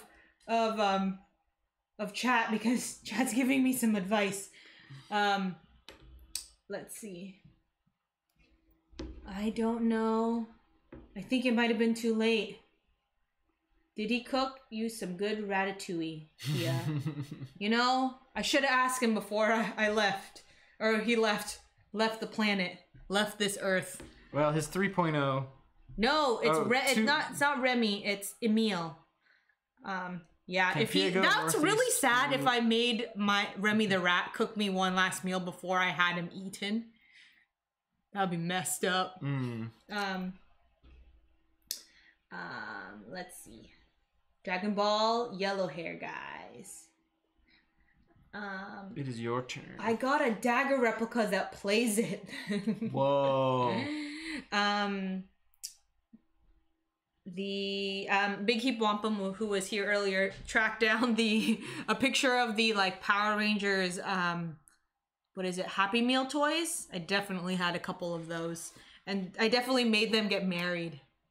Okay, so it's my turn. I have not been paying attention. It is your turn. Meeple Conrad. Oh, I like all these emotes. These are great. You've got the Hamilton on fire. Or is that a Hamilton Meeple? Or it's just a Meeple on... Yeah, it's a Hamilton Meeple. And then the Green Ranger. And then the other two. Smith. Is that Mr. Smith? Cheer 1000. Not sure what those are. Can you pass me an eagle? One eagle. Of Eagleton. These eagles kind of look like griffins to me. But, oh, there we go. Well, I don't know. Okay, go ahead. Thanks, Meeple Conrad. I love Ratatouille. Ratatouille is... It's great. It's about food, so how can we not like it? But we love, especially that scene in Ratatouille where he takes the bite of the grape and the cheese, and then it has the jazz music and then the other type of music, and it like swirls around. Like Andrew and I will reference that multiple times. Especially, I think you first pointed it out when we eat Korean food, when they like the Korean food, I think it's called banchan, or like the side dishes to the main dish. And how like you take different combos of food so your bites taste like different things. Like I feel like that is the best visualization of food and food combinations ever. And I learned from a trivia night that a friend put on, Rectangles, who was not in the chat, but Duke of Frank was on earlier, that I think it won an award for like the accuracy of all the food related details in Ratatouille. Here's the question. I want to activate the Meeple Conrad says the other one's Scrooge McDuck. Yes. And then the 11th Doctor. Okay. Yeah, we have not watched any Doctor Who. What am I doing? Okay. Well, do I want to do that? I need to have my tigers eat. I can activate some frogs, or I can activate what's going to be the best thing. Don't activate the frogs. Don't activate the frogs? Okay, I'm going to do that then. Oh my gosh. You're going to kill... But we're both out of predators. We need to replenish our predators. Frogs it is. I'm just kidding. Oh my gosh. No, I'm going to do Remy the rat. You're trying to kill both of our ecosystems. It's a different strategy. Okay. And then eagles. Can you get me? 1, 2, 3. Eagles move in straight lines. Oh no! What? They could only go 3? Mm-hmm. Oh no. Why did I do that? I thought that the eagles went 1 further, so nothing is nearby my eagle. Oh, your eagle dies. Eagleton! I feel like I'm gonna... If Eagleton's eagles just die from starvation, I feel really bad. Oh my gosh, why did I do that? This game is brutal. It's brutal if we're bad at it. Can you pass this eagle dies and then go I'm just subject to all your activations of these dinosaurs. Just to keep them alive. Ooh, we've got some predators coming up. Whew, we were on like a famine. Yeah. Can you pass me another eagle? That eagle just moved over here. It's okay. The eagle spawned closer to where the food is. Eagleton was snobbish. Anyways, that's true, Herb's Gambit. Okay. I am getting a tiger. I just found, Doctor Who is great, but I know it's not for everyone. I just found a lack of crossover between my geekdom and board games, so I started making my own shirts. That's awesome. Yeah. I know I would probably like Doctor Who if I got into it, but there's so many seasons I'm intimidated. Do you know where to start? Does anyone nor do I really know where to start. Yeah, Maple Conrad, do you have a suggestion of where to start? My name on here used to be Maple Disney. Did you just go? So I'm here for the Disney names. Did you just go? I did. Wait, let me make sure. I did. I did the eagle thing. Yep. Okay. Oh wait, I just grabbed the tiger. Now it's your turn. Yeah. You grabbed the tiger? Yeah. Okay. Let's see. We need more predators. I'm gonna get a tiger, which will spawn the eagles. Remove the oh no, this eagle's gonna die. No. It'll be fine. It'll be fine. It can eat. It can eat. Okay, I'm gonna go here. And then I'm gonna... Can you pass me a tiger? Ooh. This is gonna be Tanya the tiger. Oh, finally. And it's gonna eat getting some eagles here. 1, 2. Ooh. I need another eagle. And then I'm gonna all my all my rats are gone. That's good. You want to get rid of, I think, 1, 2. Can you give me another eagle? Another eagle? Oh my gosh! Wow. Yeah, it ate my final rat. Your eagles exploded. That rat was not named, but posthumously named Fievel. And then it's your turn. Start with David Tennant. Start playing when David Tennant starts playing the Doctor. It is the one season introduces the new lore and what's going on. If you can deal with the campy effects, I'd say start with Eccleston. But if you want higher quality production, I'd say start with Smith, the new Doctor. In comparison, yeah, I don't mind campy effects. I think it's pretty fun sometimes. So, but yeah, I don't know which one you should start with. Is it all on Netflix? These are things I could probably Google, but if you know and don't mind chatting it, throwing it in the chat, then I will admit David is a better Doctor, but if you start with him, you'll be clueless as to what is going on. Yeah, it does seem like the lore runs deep. I'm only familiar. The first time I became familiar with Doctor Who is actually not Doctor Who, but the parody of Doctor Who in Community, which made me interested in Doctor Who because I love Troy and Abed. Okay, bunnies are activating. Bunny Town. Man, I need to eat one. These tigers. Tanya the tiger needs to eat these. 3 and there. My turn? Yep. Inspector Spacetime. Yes. That's right, K-Pax. Herbs Gambit said that they saw Doctor Who on HBO Max. I am almost done with West Wing. That's all I've been watching. Yeah, that would be the next. It's about as big of an endeavor. I've been drawing out West Wing because it's been my like show when I'm feeding the baby, and it's coming to a close. Let me see. What should I do? Not Herbs Gambit. K-Pax, I feel like you would really like this game. I've been naming the animals, and I don't think it's a good idea because I think I'm using my brain power to name animals instead of to strategize. I think I'm doing pretty well. Compared to Andrew, not compared to like people who play this game. I mean, yeah, you've definitely been slowing my progress down, which is good. That's all I need. Good. It's been a very aggressive game, but I think it's been at your own expense too. But how do you know? Maybe I'm playing a strategy on top of a strategy. Our little maps have definitely gotten bigger than. Let's maybe if you guys don't mind, I'm gonna push the little shop up a little bit so you guys can see more of our. I think our maps are a little bit more interesting than the tile shop. Okay, I think I'm gonna activate the dino. I'm sorry, but I need some frogs. Biggie Bone, what about Adventures in Odyssey?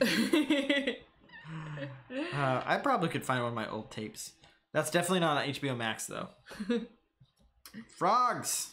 Oh wait, they're not activating. You're just no. I'm just getting some frogs. Getting some. And then this orange area, that's a wild landscape, right? Yeah.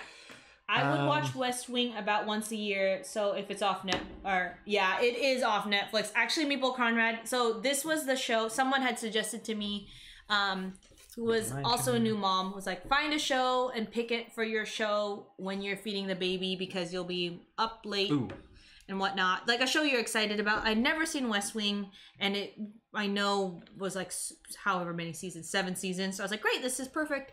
And then, I was watching it, and I was like on track to finishing it the whole 7 seasons in like a month or 2 months, like a month and a half. But our tigers are activating, by the way. Tigers, okay. So I was on track for that, but then it was leaving Netflix. I was telling Andrew, I was like, I need to be like I still have like 2 seasons left, and it's leaving Netflix, but like. It left Netflix and it was off for like a day, and then it was on HBO Max, so then I could keep watching. But that was my random November or December stress, was how I was gonna watch West Wing. So it's Tiger Town, Andrew. Tiger Town. Okay, so I'm gonna go watch this. How many can they go? They move 2. They move 2. Dang it! I'm gonna lose one of these. Oh, it's okay. 1. 2 hexes in any direction and may change direction. Ooh, they can change direction. So I'm gonna go like this. 1, 2, so that I don't waste that. Can I have a tiger? No wasted bunnies here. And then can I have another tiger? Because I'm gonna go like this. 1, 2. So nice. That if their eagles happen to activate, I actually have things for them to eat. Good. Call. Yeah, I blocked myself. I'm very nervous about how I'm going to keep up this eagle population. And the game is almost over. Those animeeples look cute. That's right, Jassar. I agree. I was very convinced to play this game seeing these animeeples. Ooh. Legends DM tearing the plastic off of my Unmatched game now. Yes. Unmatched is very fun, and I love the inserts in it. The whole production of them is just... great. I have the Jurassic Park. I have a number of them, but I mostly bought it because you can get Jurassic Park, and there's a Bruce Lee expansion, and which means, and one of these days we'll have to do this on stream, you can have Velociraptors versus Bruce Lee, which is probably the coolest matchup I've ever heard of in a game. So hey, Eclectic Camel, thanks for joining. Eclectic Camel in the house. My dad is a huge Bruce Lee fan, and they are all vaccinated and coming to visit and meet our baby for the first time since he was born in November. And I feel like my dad would want to play the Bruce Lee or the Unmatched Bruce Lee because he's such a big fan. Oh, he probably would, yeah. I don't know. Do you think it's pretty hard? It's a pretty easy game. Oh, it's a pretty easy game. I feel like my dad... We could practice a few times. We could stream it. Oh my gosh. It would be so funny. I feel like my dad would not agree to stream it, but also he might get confused into... We could confuse him into streaming it. Mm-hmm. He loves Bruce Lee. His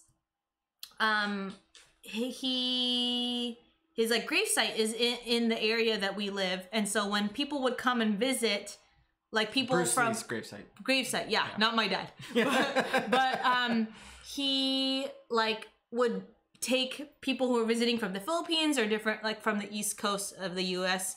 That was like one of the places he wanted to show them because he was a big Bruce Lee fan, but I feel like a lot of my family members were big Bruce Lee fans. Mm-hmm. I feel like he would really... He wants to get our kid like a yellow jumpsuit, like a Bruce Lee jumpsuit. Ooh, K-Pax, happy sub-anniversary to me.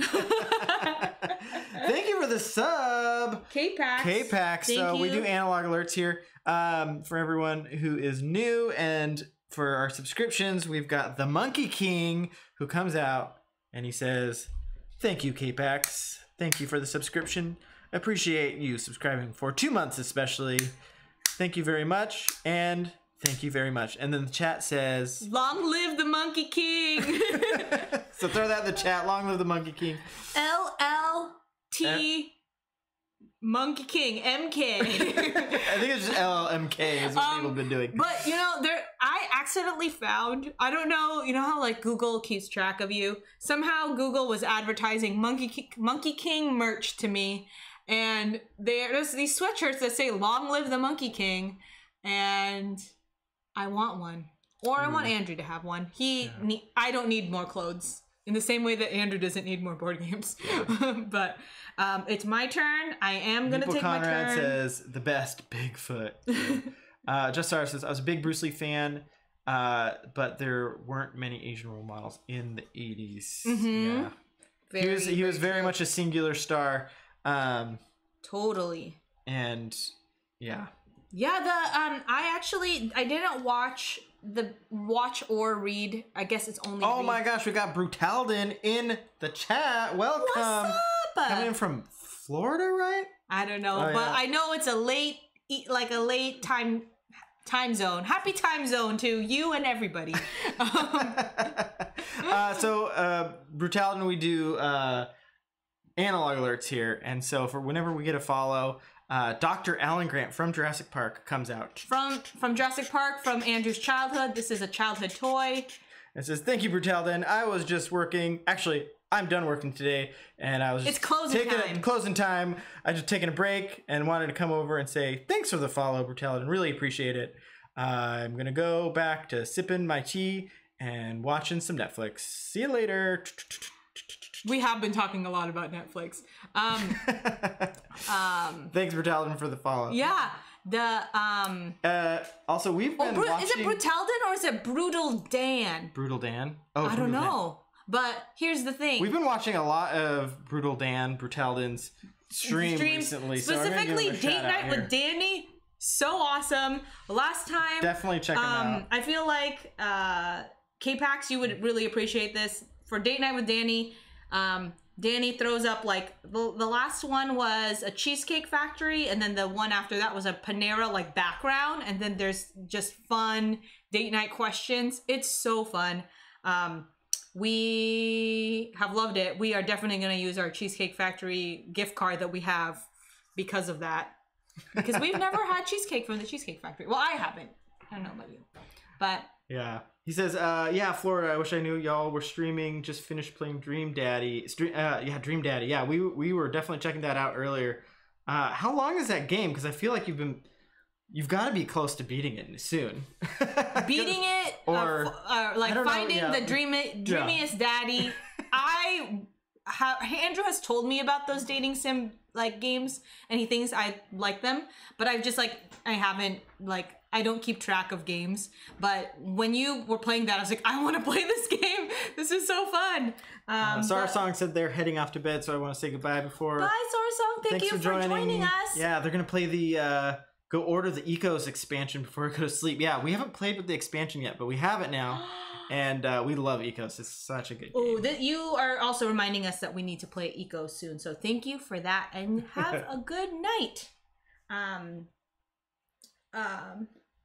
This is my first dating sim. It's so funny. It looks fun. I feel like the fun of it with like people in chat, it just like makes it so great. Also, sorry, now that we have you captive, right, Danny, one of the things I want to say is, yeah, switch me to faces. I need to talk to the chat. No, your midday, like, or mid-stream stretch is always really great because we have a new baby and I have just like a wonky neck, wonky, like upper back situation because of feeding this baby. So it was like such a good reminder. But anyways, we are playing this game. We've been really distracted the whole time. Yeah.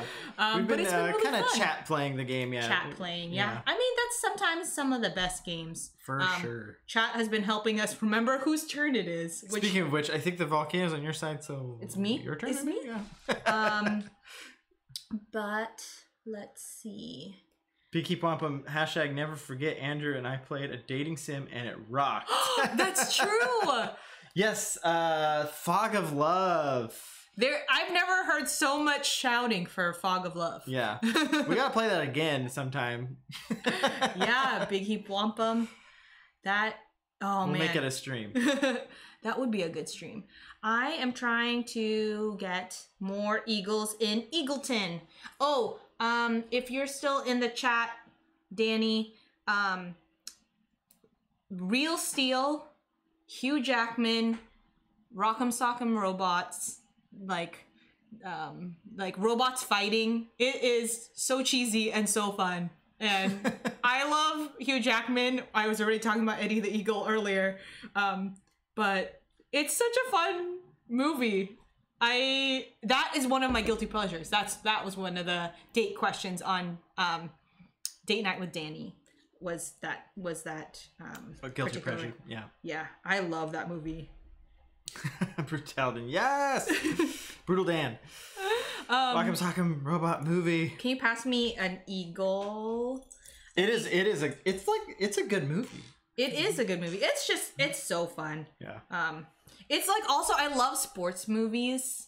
So it's like a boxing robot movie. Ruel in the house. What's up, Ruel? All right, we got to shout out Ruel here. We're learning how to do shout outs. Yeah, we're getting better at it. We're learning how to spell people's yeah, it takes a lot of focus for me to spell these right. And did we shout out Herbs Gambit? He's been in here for a while. Yeah. Herbs Gambit helping out with the rules today.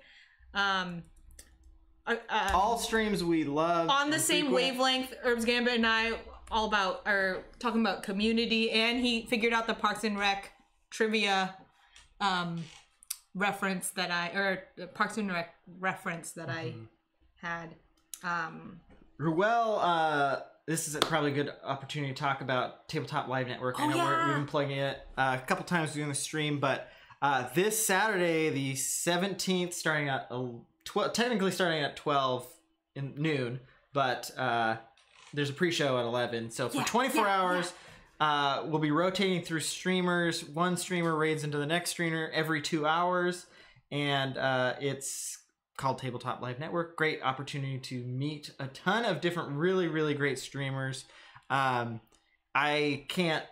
our first one. We're super, super excited to do it. It's our first one to be in it, but I've watched and baked while people have been streaming. Yes. It's our first one streaming it, which is just kind of mind-blowing to me because there's streamers on there that are like legitimately a big deal, and it's like, how are we on the same list as these people? Our little stream.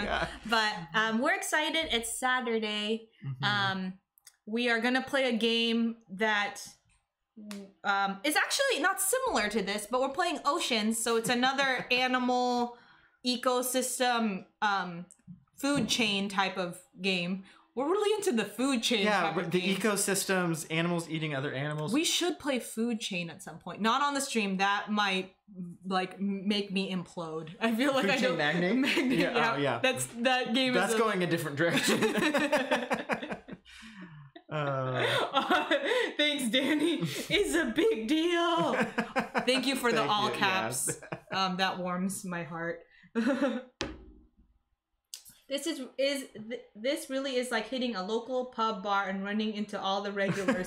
Kumi, it is. That's definitely, you have summed up that feeling very well. Like I was telling Andrew that there's something in terms of like when we were first like, or when I first started watching streams because I was feeding our baby, like the just seeing similar people or the same people in different chats and just like having ongoing conversations like, oh, I know that Herbs Gambit likes community. And I know that because of a conversation we had in a different chat. Like, there's something really cool about that is not present in other platforms. Mm-hmm. So, I don't know. There's something, like, I really love. And I think even other channels on Twitch. I mean, I think that it's to a certain extent present in other channels on Twitch, but, like... Board Game Stream. Board Game Twitch channel. I think is particularly, just because I think it's a little bit smaller than some of the other ones. It has that ability to have that, make those connections and meet people and feel like you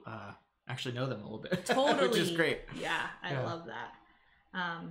So let's see. Yeah, I really like that. That's such a good way to summarize that, Kumi. Yeah, and like knowing like, oh, so-and-so likes this game, like, or like, so-and-so's getting this game and I want to check in and see how they liked it or whatnot. I don't know. I really like that. And actually, Andrew has always been, I've said this before, more of the like hardcore gamer, and it's been really fun to find people. Hardcore gamer. Hardcore gamer. No, but like it's been fun for me to find my own community and a shared community, just because we only, I mean, not that this is bad, but we only play board games with our friends. You've gone to like one convention, but we don't really go and meet other people that are independently board gamers. We find games and bring them to our friends, so it's super fun. But in terms of like new people to chat about games, we like don't have that, or like you don't have that. And I did go to some board game meetups in China, which was really fun. Yeah. But that is not like a community like sustaining thing. Yeah. But that was really fun. Yeah, you were doing some occupational therapy work there. Yeah, some volunteering. A month for one of her summers. But oh my gosh, we don't even know who is wait, hold on, I need to read this because there's some Hugh Jackman talk, some follow-up talk. Oh, that's awesome. Looked up Real Steel. Hugh Jackman is definitely fire. So good night. Thank you for dropping in. Multiply the frogs and eat the radioactive rats. Hatch those dinos. Will do, Danny. Let's see. Kumi, Andrew's such a hardcore gamer. He's got it tattooed on his knuckles. Yeah, I just have to have like 5 letters per knuckle. It's like H-A-R on the first letter. D C. Anyways, I don't need to go through all the letters.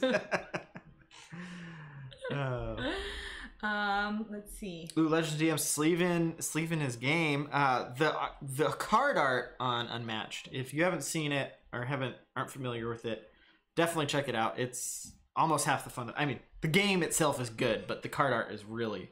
I love, great. Like, I feel like card art is... Is it my turn? No, it's my... I think it's your turn. Okay.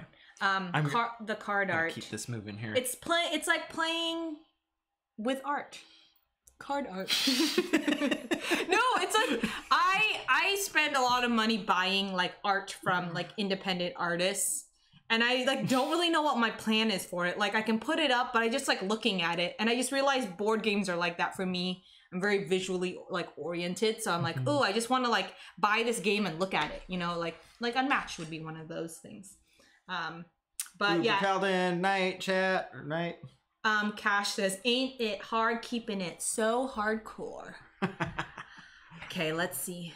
All right, Ruel. Good night. Good night. Thanks for joining us. Yeah. See you at TLN on Saturday. Or earlier. It is only Monday.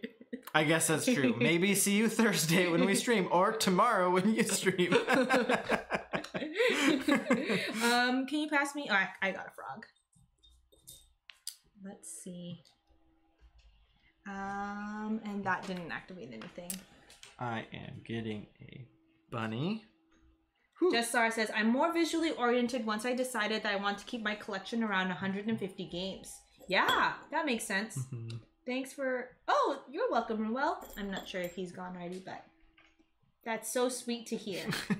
See ya. Yeah, thanks, Ruel. Yeah, it was actually interesting because after what we've been calling... Oh, wait, we're we just activating the frogs. The frogs. And then the dinosaur. So activating the frogs, so they... the dino's gonna eat. The dino's gonna eat. And then the dinos. So there. Dinos move 5. And then 1, 2, there. 4. And then 150 games. That's a good, I don't know. That's a good collection. Yeah. That's, that feels probably like you could actually play. You can actually consistently play that many games, I feel like. Definitely we talk about the dinos are gonna eat, right? I was just singing that. Okay. 1, 2, 3, 4, 5. It's 2 eggs. 1, 2, 3, 4. 1, 2, 3, 4, 5. I can eat these eagles. Okay. 1, 2, 3, 4, 5. Bye bye, eagles. Okay. Oh, this. Oh, I can. Okay. 1. So then I get 4. Should I do that though? 4. Is that a good idea? Okay, I need to like transfer these, but eating this bunny. Okay. And then I'm spending an egg. Oh no! Wait. Make another dinosaur. 1, 2, 3, 4, 5. Oh, I could do it. Oh my gosh, the bunnies. Okay. 1, 2, 3, 4, 5. Okay, I only get 1 out of that. So when the game is almost over. And Andrew had it feels like it went fast. We had a kind of like a great purge of board games before our baby was born, but I think a mixture of streaming and just kind of trimming down our collection to remove the Oh, that's where all the you need to convert some of those into. This is always what happens. So see, you know how succinct. Yeah, I guess I'm only using 1 5. So these darker ones are the 5 egg ones, and then we've got this is mine. All the single eggs are made it over here. I was like, man, they really didn't give us that many. It's because it's really fun to have a lot of eggs, and I don't want to convert them. 1, 2. This is what the rest of them look like. I was like, there's like 5 more in there. 5. You know, Andrew called me out, so I gotta convert them. I just like the. I know that these are supposed to be gold, but they're a little bit brown. They look like rotten eggs, so I don't want to 1, 2, 3, 4, 5. It's just fun for the nest to be spilling over. All the TLN love it. Brutal Dan, bye for reals. Had to come back when I heard activating frogs. Yes. Okay. Go to bed. Yeah, get that sleep. We are not more important than sleep. Get that sleep. Catch that sleep. Okay, and then it's my turn, right? Yep. Okay. I'm gonna go here. Let's see. What's the specific end game? Oh my gosh, you have 4 dinos. I kind of want more, but my food chain was not super. If we can't fill a column, the game ends immediately. Oh. Just FYI. What does that mean? I mean, we've got 2 more activations, basically, or 3 more activations. Shoot. Okay, I'm gonna. I don't know what my move's gonna be. My move's gonna be this one. Legends DM. I see a card called "What's That in My Basket?" She has axes and knives. Can you pass me an eagle? And then you can always criticize my collection some night. Yeah, ours is larger than 150. Yeah. But I feel like trimming it down. I think the hard part is like the process of trimming. I think is important because then you keep the games you really love, and there are games that you can either play them out, like you've played them too many times, or you know, maybe they weren't as good as you anticipated. For me, it's a lot of times to be able to even have a chance to play it, I have to buy it because we don't know anyone else with a large collection for the most part, and you like collecting. And I like collecting. That's so the fun part. Part of it is fun, and then. But there is a space issue, as many people. As many people have that. It's not a unique. Did you go? You got your eagle, right? I got my eagle. Yes. For me, I try getting rid of games that scratch the same itch. That's a good way to explain it. Yeah, it's hard because I think it, like we've talked about how like, oh, this has like a bit of nuance to it, right? And then, but then I think we're realizing a couple of the games that just like the visuals aren't there. It just doesn't get played in our circles. And so we're like sitting on this really critically maybe acclaimed game, but then it just not getting very much love. And our place is big for international standards, but small for maybe American standards. But just right for us at the moment. Yeah, and, it's just right for our family. Tigers are activating. Tigers are activating. Okay, I'm gonna go. Bye-bye, bunny. Oh, wait, no. Do they change directions, Andrew? Yeah, Tigers do. Yeah. 1, 2. Because of their 4 legs. Because of their 4 legs. Although I'm pretty sure eagles might be more mobile. And then are they... Is 3 something that... Oh, no. They move 2 spaces. 1, 2. Oh, no. And they can't eat other predators. 1, 2. So I can't get... That survives. That survives. But it doesn't make a new one. Okay, but they can't share spaces, can they? Yeah, the bunny's definitely gone. Oh, no. Oh, but it's just to live. But your tiger... That tiger's gonna die. If your tiger can't eat, it dies. Oh, there's nowhere... All the frogs are over here. The food's over here, tiger. Okay. Jessar says... R.I.P. For me, I tried getting rid of games that... Yeah, scratch. Yeah. And then... there's a Calyx shortage issue as well. Cashley and Board Game Ramblings on YouTube are playing through their 600 games this year and are culling about 1/3 of those to give away to viewers. Yeah, and I've talked about that before. I was like, we should give away some of our used games, and then you're like, that's too cheap. Yeah, I know. I was like, I don't know if we could give a giveaway if it's a game you've owned, but if it's a game that's popular and someone wants it, I guess that's true. Usually, the way we cull games is actually when we go to the Philippines every other year, except. It's going to be thrown off because of COVID, but we bring a bunch of games. We bring like 3 suitcases. We get 4 50-pound suitcases, and we try to do like 2 50-pound suitcases full of games, and then we play them out with my cousins because they have a high game endurance. It's almost like a game vacation, like a board game retreat. It's also like heaven. It is the best time. It's just good food and board games nonstop. And yeah, but we'll leave those games at home. Some games return back to us. Like Andrew brought Scythe to play. We played it a lot, and then it's really nice. So then we couldn't leave it there, so we just brought it back. Yeah, but most games get left. I got in on the first Kickstarter. I would feel bad, leaving that one. Yeah, but my cousins... I'm too connected with it. But part of it's perfect because we get to play it, like, we play each game a minimum of, like, once. And some games are getting played, like, 5 times. And some games are getting played even without us playing it. Like, other groups of cousins are playing. But it's nice because it kind of goes down, or not goes down, but it leaves our collection in a blaze of glory where we get to play it a lot. And then my cousins who don't get as much access to games but love games get to play it. And it's fun because I see them messaging online and they're like, who has this game? Which cousin has it right now? Like, I want to play it with my friends. And so it just gets a whole lot more play than when we give it to them. But I also feel bad because I'm like, man, this is like, we're giving a used item as a gift. But Andrew's like, this is a very expensive gift. I was like, oh, I guess so. I don't really know how much games are usually. It's my turn. Yeah. I need some more carnivores. I'm gonna go here.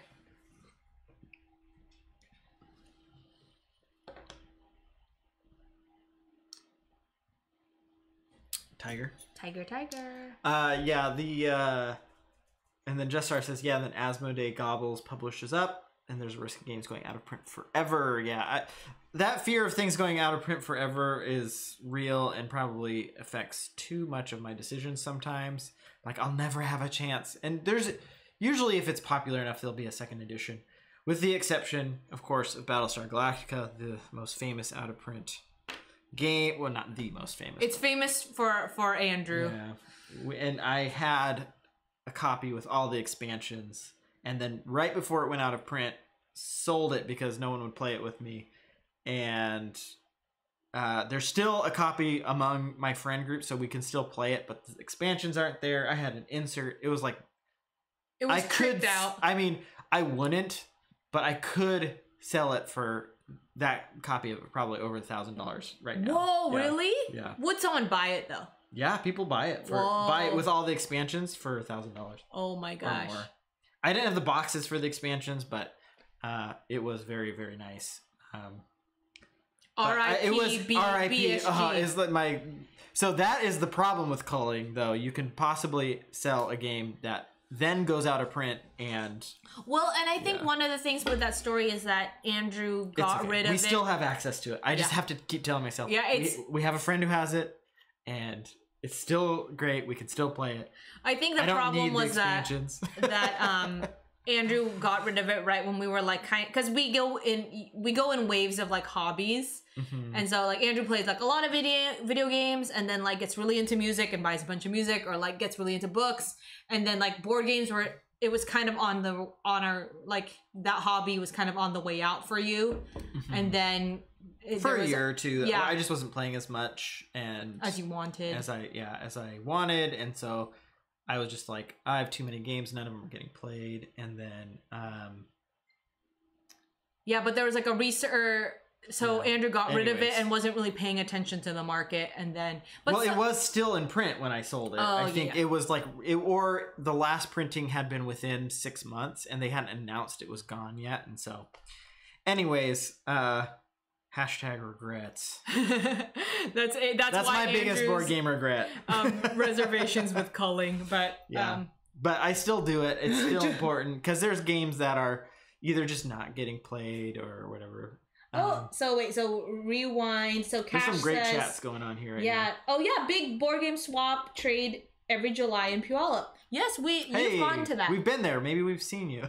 Yeah. Okay, we're gonna talk board game collections here for a second before we're about to finish the game. But lots of game conventions have swaps and math trades too. Was there one at Shucks? There was a math trade at Shucks, but I didn't want to travel that far with all the games and spend the time doing it while I was there. I wanted to play games while I was there, so ended up not doing that. And you were going to be taking a lot of public transport too, so it's kind of hard to like move all those games. Yeah, math trades are great. I would do 1 or 2 math trades a year pre-pandemic, but I haven't. The shipping. I don't know what it is about shipping, but I just never want to working the logistics. Yeah, it costs money, and I'm like, I don't know. I don't want to spend the money on the shipping. Yeah, Justar is commiserating with your pain, with your BSG pain. Lots of conventions. Yeah, I feel the BSG pain. Well, some of the many famous out-of-print games are coming back into print this year. I plan on buying Gingopolis, Hansa Teutonica, and Ultimate Railroads.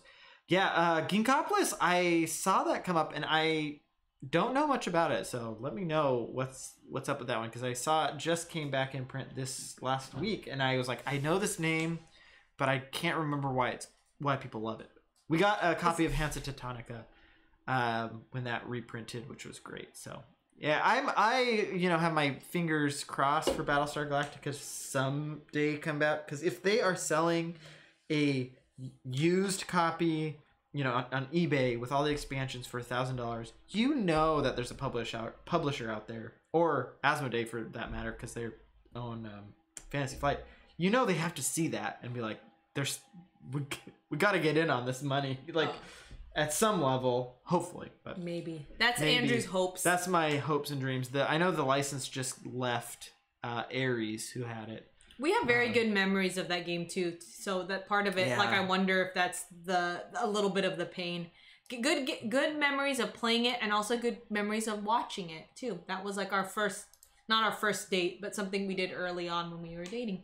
Legend GM says he's culling 50 games out of his collection. Probably just going to give them away to my friends near me. But if I start streaming, would like to do a giveaway. Yeah, Legend GM. That's what we did last fall. We gave them away to friends because I buy my games, generally speaking, to play with friends. You have someone in mind usually. And I wanted those friends to have the games to, so that they could at least, who knows if they're playing. I think a few of them have played a few of them, but I hope that they do anyways. Yeah. There's more of a chance of it being at their house than it is at our house. Is definitely the thing. Especially if it was, I try to have a friend in mind or a setting in mind where I want it to be played. So, Cashleem says got Ginkoculus and Hansa coming this week. Ooh, it's in the mail. Jassar sold Feast for Odin out of my collection. Gave away Clans of Caledonia, Teotihuacan, Gaia Project, some other big titles out of my collections in the past few years. Yeah, we actually just got Feast for Odin into our collection because it's one I've always been intimidated by. I like Uwe Rosenberg's lighter games, but I've never bounced off his heavier games, but they're just so much. And I think, but I've heard just so many good things about Feast for Odin. Eventually, I saw a good price for it. I was like, you know what? We got to do it at some point. Well, and the other thing too was I watched Silver Metal Tavern stream of it, and I thought it was, I wasn't super paying attention to the board game, but it was like compelling to me. And I think he was just making learning a difficult game look a lot of fun. And he was like joking about how, I don't know if you guys were in that stream, but he just kept like, new people would raid in and he's like, do you know how to play this game? Can you help me? And I think the levity of like, hey, this is a big game. It's a hefty game, but like, it doesn't have to be painful. And I don't know, like there's something that, kind of what like made that game more attractive to me, so that Andrew was like, okay, let's try it. Oh, there's I feel like someone just followed. We've got a bit of a slowdown right now for some reason. We're dropping some frames, but CD and Lucky's got game. We got 2 follows just right now. We're just talking board game collections here. We're about to finish a game, so we're gonna find out who won in a second. But it might be Pia. So for our follows, we do analog alerts here because we do analog games. And this is Dr. Alan Grant from Jurassic Park. He comes up and he says, thank you, Lucky's got game and CD got CD on holes. Really appreciate the follow. I was just taking a break, watching some TV, some Netflix. Been really into The Kingdom these days. It's a good Korean show if you ever get a chance. But usually I'm digging up dinosaurs tonight, just taking a break. So thanks for the follow, guys. And, keep hanging out with BoardgameSPAM. I like it when you do We're that. Approved by Dr. Alan Grant. Yeah, Dr. Alan Grant approves us. So that's great. Thanks, guys. Thank you for spending your evening. Or actually, it's not necessarily evening. Spending your insert time zone here with us. So, yeah, we're talking biggest board game regrets. So... send them to Andrew so that he can feel better about Battlestar Galactica. Yeah. I don't know. I honestly, like, it's probably once a month I think about it and I just get sad. My biggest board game regret is having the ability to buy Black Lotus for $10 and then wanting lunch instead. Lunch is really important, though. It's like, if that was Jassar. If I had to choose between not like going without lunch for a day and but being surprised that I'm going without lunch for a day and then getting a rare board game for cheap, I would probably hopefully choose the board game, but it would be a tough choice because going hungry is hard. Especially if it's like if I'm on my way to lunch and it's like, actually, here's Battlestar Galactica for $10, I would do it. I probably would do it, I think. I don't know. But I would have a bad day. Yeah, that's the thing. You'd be like grumpy. You'd be hungry and grumpy. I don't know about that. Legends DM, I have one game someone offered $300 and I said no. And later was offered $400 for the game. I said nope. I still have it. I still have Star Wars Queen's Gambit and play it once a year. Yeah, you know, the thing is, the price tag for Battlestar Galactica is not even tempting for me to sell, because the game is just, I mean, it's one of my favorite shows, and like, I just hate that it's so hard to get back. Like, if I ever want the expansions, they're like $200 a piece. So it's like, it's just not an option. It's outside my price range. Man, that's an interesting thing that you brought up, Legends, of like the price going up. I almost am like, I'm so glad that I'm not paying attention to like our collection, like that's completely like your thing, because I would be so not nervous. I'm an anxious person, so I might be like, should I keep it? Should I not? We've talked about this, because we will bring up Battlestar Galactica and Andrew's heartbreak around. I feel it. Yeah. Monthly is what you said. Yeah, monthly. But someone had mentioned, like, in a chat another time we've talked about it, where it's like, unless it's Magic the Gathering, don't look at it as an investment, and like, that was an interesting thing, like a interesting perspective. But I guess, mean, it's like, pretty random what goes up in value, and what doesn't get reprinted. Sometimes it has to do with the licenses. You know, we had the Thing Outpost in 31 or whatever. I love the Thing. Yeah, the game. It was a really great game. We left it in the Philippines with family, but it sells for.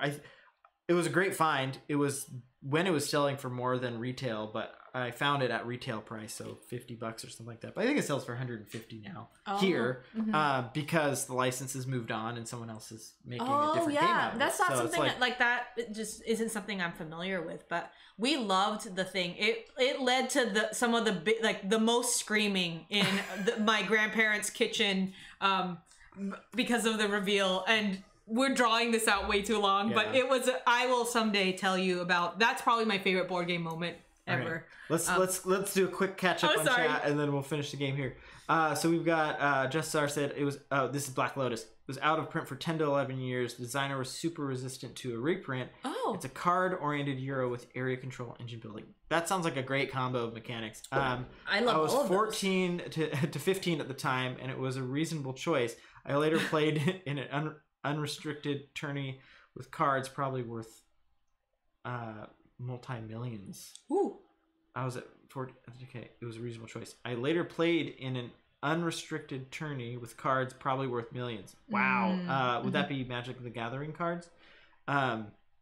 CD on holes. Hey folks, does anyone else not have sound? Oh no. Oh, you got it sorted. Okay. Oh no, we talked for so long. If there was no sound, that would be horrible. So we got sound. It might have been. We had a few dropped frames earlier, which seems to happen randomly on this computer. Once a stream or so. So thank you for pointing that out. We need to be monitoring this. Yeah. Fields Varl and AFFO are both more point salady, but much more my taste. Oh, we're talking about big EVOE games. Yeah.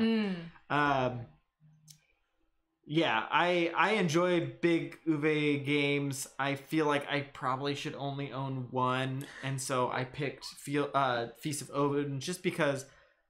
Because it's food themed? It's food. There's food theme. I think I don't know enough the theme is nice. But also there's the polyomino aspect of it, which I know you love polyomino games. I'm a big polyomino and I like them too. So it's not like is that a term? Polyomino head? Yeah, it is now. One of my friends moved from Vegas to work for Dice Tower, and they mentioned it in their daytime game stream. Anyone see Game Nerds had Blood Rage for $15 in their deal of the day sale? What? That is a crazy price for Blood Rage. I think your phone is going off. My phone is going off, but I don't know where it is. It sounds like it's over there. Time out. Andrew's going to catch up on the chat. Yeah, I'm going to just catch up on the chat here. Just prepping for my stream. Ooh, good luck, CD. Are you streaming tonight? We could raid you when we're done here. I perfectly mint beta time walk in my Magic the Gathering collection. I turned them into Warhammer Fantasy Minis. Oh, nice. Got some. Yeah, Magic the Gathering is a legitimate. You can make a lot of money off that, and I think that you can say is an investment. But I try to look at each of my games as more of an investment in like time with friends and time with people. Yeah, I didn't really if I make money off of it, if I just get the money back, I'm happy. That's all and even then I don't. I'm not looking for a great. I'm an easy sell. I mean, I sold Battlestar Galactica for like at the time it was selling for like $70 and I sold it for like $50. You know, like you just don't want to be hassled by it. Yeah, it's not really like you're not. I was like, if I'm trying to make the space, my goal is to make the space and not really make money.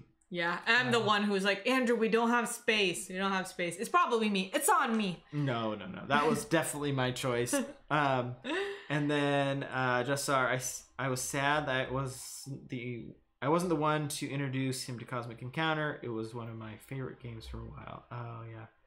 You really like Cosmic Encounter. Yeah, I love Cosmic Encounter. It's a game that needs to be played with the right group, but when you have the right group for it, is it because it can get mean? It can get mean. There can be rules disputes that decide the game, which happened once, and we had someone rage quit out of it because they understood their special power to mean one thing, and the rest of the table thought of it to be something else. Oh, that's tough. They got pretty upset about that. So speaking of rage quitting, I have only rage quit one game, and it was War of the Ring, and I was the Fellowship, and I was feeling really sad because I was like, Andrew's so strong. He's got all his like people on the table. It basically followed the narrative of Lord of the Rings, but I didn't like to be the underdog, and I got upset and I quit. It was also a game that is definitely way more complex, and like it was early on in our board gaming like play. Cash Liam said a friend that left the swap meet, the Puyallup swap meet, had Glory to Rome black box on top of his car and he drove off. No! And I mean, that's an out of print game for a while too. I would love to play Glory for Rome one of these days. Okay, I'm going to kind of skim through some of this here just so we can get to the front. Okay, we're almost here. Legends GM, a favorite tile laying game is Alhambra, Carcassonne, Princess and Dragon expansion. Oh yeah, Carcassonne, and then Minerva. I haven't played Minerva, but the other two, Carcassonne and Alhambra, are great. I love Tuluva as a tile-laying game.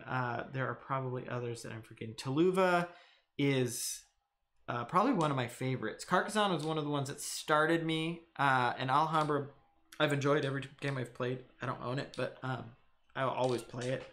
Tuluva is probably one of my favorites. It's just so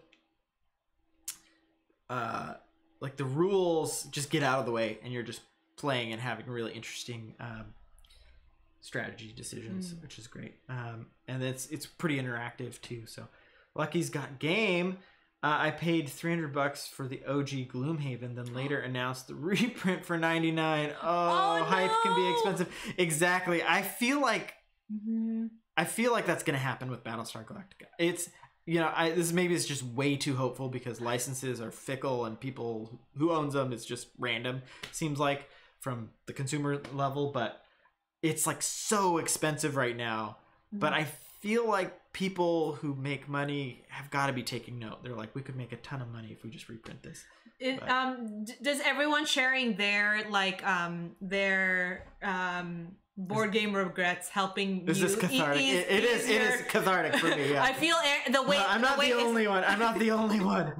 Just sorry. In New York City, one of my friends repackages a lot of games on their shelf to be something that size of components using FedEx boxes. It made it easier to store and travel the games. Oh, they like downgrade the boxes. K-Pax. Did we play that once? All right, it's taken us a while to catch up. Oh, War of the Ring. Yes, K-Pax, you are one of the I think you might be the only person I've actually played a full game of War of the Ring with. That hasn't rage quit. That haven't rage quit. Which I enjoyed. I think you enjoyed it when we played it. It was fun. I remember taking a picture of Sam and Frodo like behind enemy lines, and we took a picture of it because you got further in the game than I did because I was feeling really bad that the Fellowship was being oppressed by Sauron and Saruman, which is part of the movie and shows that it fits the theme. But I didn't like being the little guy. Yeah. Justar says he has a bias with Tuluva since a board game couple he played with. They played with a few years, always used it as an appetizer before playing bigger games. That's a great use for it. I love Tuluva and Isle of Skye, which Cash Liam and Daryl are talking about. Oh yeah, Isle of Skye is. I feel like it's the best value in board games. Ooh. For like I mean, maybe and people could probably argue innovation. There's probably some other games you could argue, but we've played it more than most games in our collection, and the way that the scoring is randomized changes the strategy. So I feel like there's just so much replayability in that box that, and it's like $20 to $30 or something like that. Which I'm sure there are other games that compete with it for value, but I think plus it's just a good production. It looks nice compared to like even Hansa Teutonica, which is cheap, and I feel like it's just a good package. But anyways, Andrew, that's one of the things that you were saying that you miss in terms of COVID. I mean, any game with good like table talk or like, you know, high conflict is like a game you miss because you can't play that really well on Tabletop Simulator or anything like that. But you also said auction games, because we can't, like a two-player auction game is a little tough. Yeah, two-player auctions, it seems kind of I don't even know if one note is probably it. I don't know what everyone is like the genre of game people are excited to like once Herb's Gambit is heading out. Bye, Thanks. Herb's All right. Gambit. So we'll finish up. People are starting to go to bed. Oh, sorry. We need to like maybe wrap things up here and maybe raid someone. So we'll do our last couple turns here. But that was a great little break to chat. Yeah, you guys all helped Andrew feel a little bit better about Battlestar Galactica. You know, he feels bad about Battlestar Galactica every month, so this might just keep coming up. Yeah, this is my March moment. Actually, I felt it less. I've thought about it less the more we've streamed and played more games. Oh, so, that's good. Yeah. It is your turn, right? Sure. It's been like 20 minutes since we last did. Chat has just been so awesome. Yeah. Mint chocolate chip ice cream time. Legends. I don't know what this means. Are you eating mint chocolate chip ice cream? Should I be eating mint chocolate chip ice cream? I'm going to grab this right here. And that is going to activate the bunnies. Pia. Bunny time. Bunny time. I have no bunnies. No bunnies on the board. I can spawn one bunny. And then the dinos are eating. The dinos are eating. Okay, how far can they go? 5, 2, 3, 4, 5. Okay. Oh my gosh. This is not good 2 for my eggs. dino. 5. 1, 2, 3, 4, 5. Okay, I can get there. 1, 2, 3, 4. 4, 5. That's 2 more eggs. Trying to make as many. This is the last one. Oh no, my here. sleeve. My 1, 2, 3, my 4. god sleeve as I decided to wear it. Now I don't think this is very good for board games at all. Maybe like a deck builder. Yeah, not one with so many pieces. No, I'm hoarding them. This is not good. Andrew's catching up. Oh no, he is. This is awful. Eat. I should have been paying attention. 1, 2, 3, 4, 5. Oh, I can do this. Okay. 1, 2, 3. Oh wait, no. Oh, I need to go back to. I can't just be walking around willy nilly. Oh my gosh. Hold on. You have to end on a. Let's see. On a mountain. Oh, then I don't get that. Ooh, is this a forgiveness moment? This is a forgiveness moment. We're gonna play the forgiveness moment. Pia's second forgiveness moment for the night. Did you just have your dinosaur sitting on random? No, I was. Oh, except for here. No, this is the one I just started doing. I have been following the.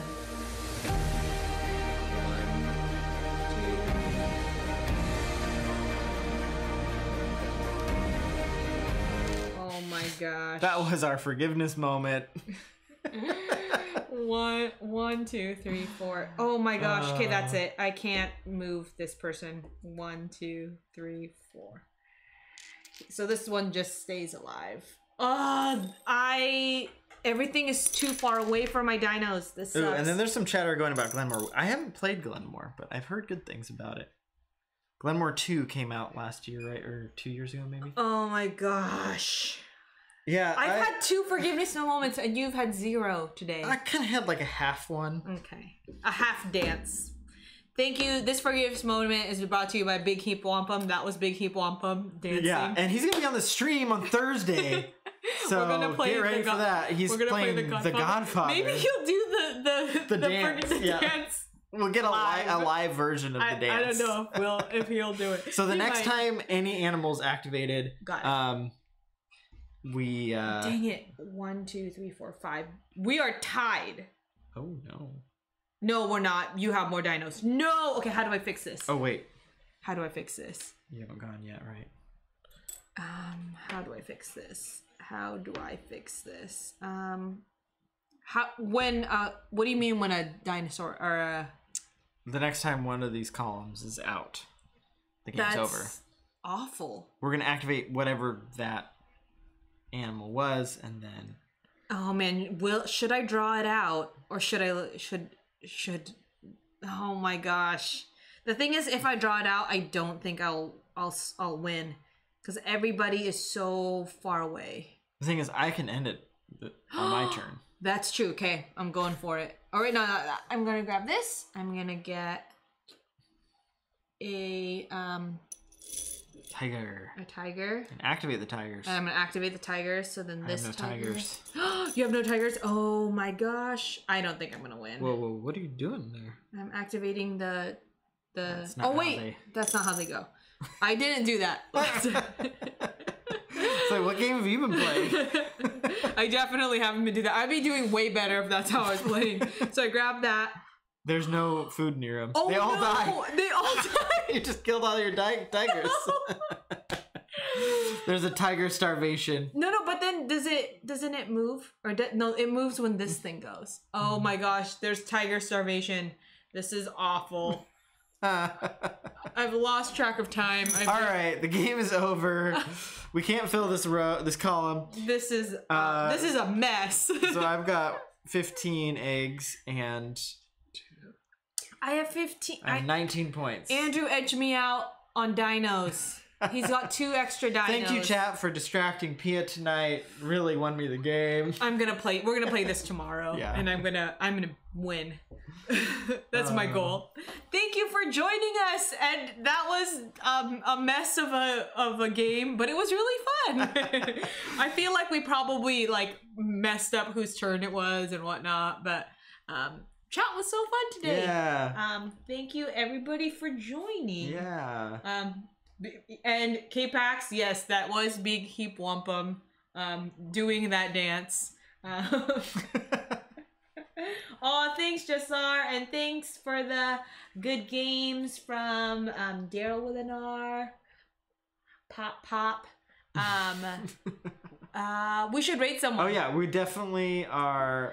And sorry if we missed some of the chat at some point. Who came into chat earlier and said they were preparing for their stream? Yeah. That was K-Pax also thought that was an ad that was starting. Yes. I'm glad that the quality that's my phone camera. Andrew's looking for who was saying that they were getting ready to stream. Oh, CD on holes. Yeah, let's go. Let's see what they're doing at. I realized I was like, because the board game channel is so small. I always just look at the board game channel. I'm like, oh, those are all the board gamers. But then I realized the board gamers could be playing video games and they are on those channels. I actually explored my very first not board game channel, or like I'm not seeing it come up. Food and drink. Oh, did you pronounce it or not pronounce it? Type it correctly? I did. All right, so let's see what other board game Twitches are happening right now. Unless anyone in chat has someone that you'd love to to raid. Daryl with an R, you are so right. It doesn't matter who won or whether you played by the rules as long as you had fun. WellyCon is on, says Legends DM. Ooh, let's do that. CD, is preparing for their stream, but we couldn't find them. Unless Andrew was writing... Oh, Legends DM says she's not on yet. We will follow CD and make sure that we'll raid them next time. I'm not seeing WellyCon show up. Oh, no. Let's make sure I'm doing it correctly. Spelling it right. I'm not spelling it right. That's probably why. There it is. But yeah, we are definitely... still... not really good at I think we're competitive with each other, but not as competitive as some people. We really don't remember who wins very much. I know some people log wins. Andrew and I don't. It's just more of the feeling. Like, I could lose, but I could pull a really good move on Andrew. All right, so I'm not seeing WellyCon show up for some reason. Oh, well, Daryl with the R says WellyCon isn't live yet. So you might have to pick somebody from... We got Banyo BG, who's playing League of Legends, which is not board game related. But Banyo does play board games. But check the live channels. If there's a couple people that are about to go live, we could just chat for a minute and then... Yeah, we can wait. If people want to hang out with us for a second while we wait for a couple of these channels to go live. I'm sure WellyCon's got to be coming on pretty soon, right? She pops on, I think, about 11 o'clock. Yeah. But our time. What would you like to do? We can... Or we could jump into one of these random ones. We're here for your company. When you're here, your family. That's the... Andrew played video games with some friends, and they had what is it? Destiny. If anyone's familiar with the Destiny video game. I feel like I shouldn't be talking about Destiny as if people are not familiar with it, but it's pretty popular. Anyways, they had like a clan. Is that the term? Like a group? I'm doing really poorly explaining this. They had like a group, and they were called the Olive Guardians. Because I think in Destiny... You guys are guardians? I wish Andrew's trying to... He's actually working the... All right. So Grizzly Diz did mention that, and I see them doing it. There is someone doing... They're making a board game on stream. Ooh, yeah! And they have one viewer, so it's kind of fun to jump into that, give them some love. Yeah, we don't know anything about them. Thanks for the suggestion, Grizzly Diz. We'll definitely raid there. I've been playing Destiny forever. Yes, Jessar. This Destiny conversation might have to continue on another stream. And Kumi, thank you so much for dropping in. I'm glad you could join. Glad that everyone could join. Thank you. Bye everyone. Bye Have a good night. Bye Legends. Bye Grizzly Diz. Everyone who's still here.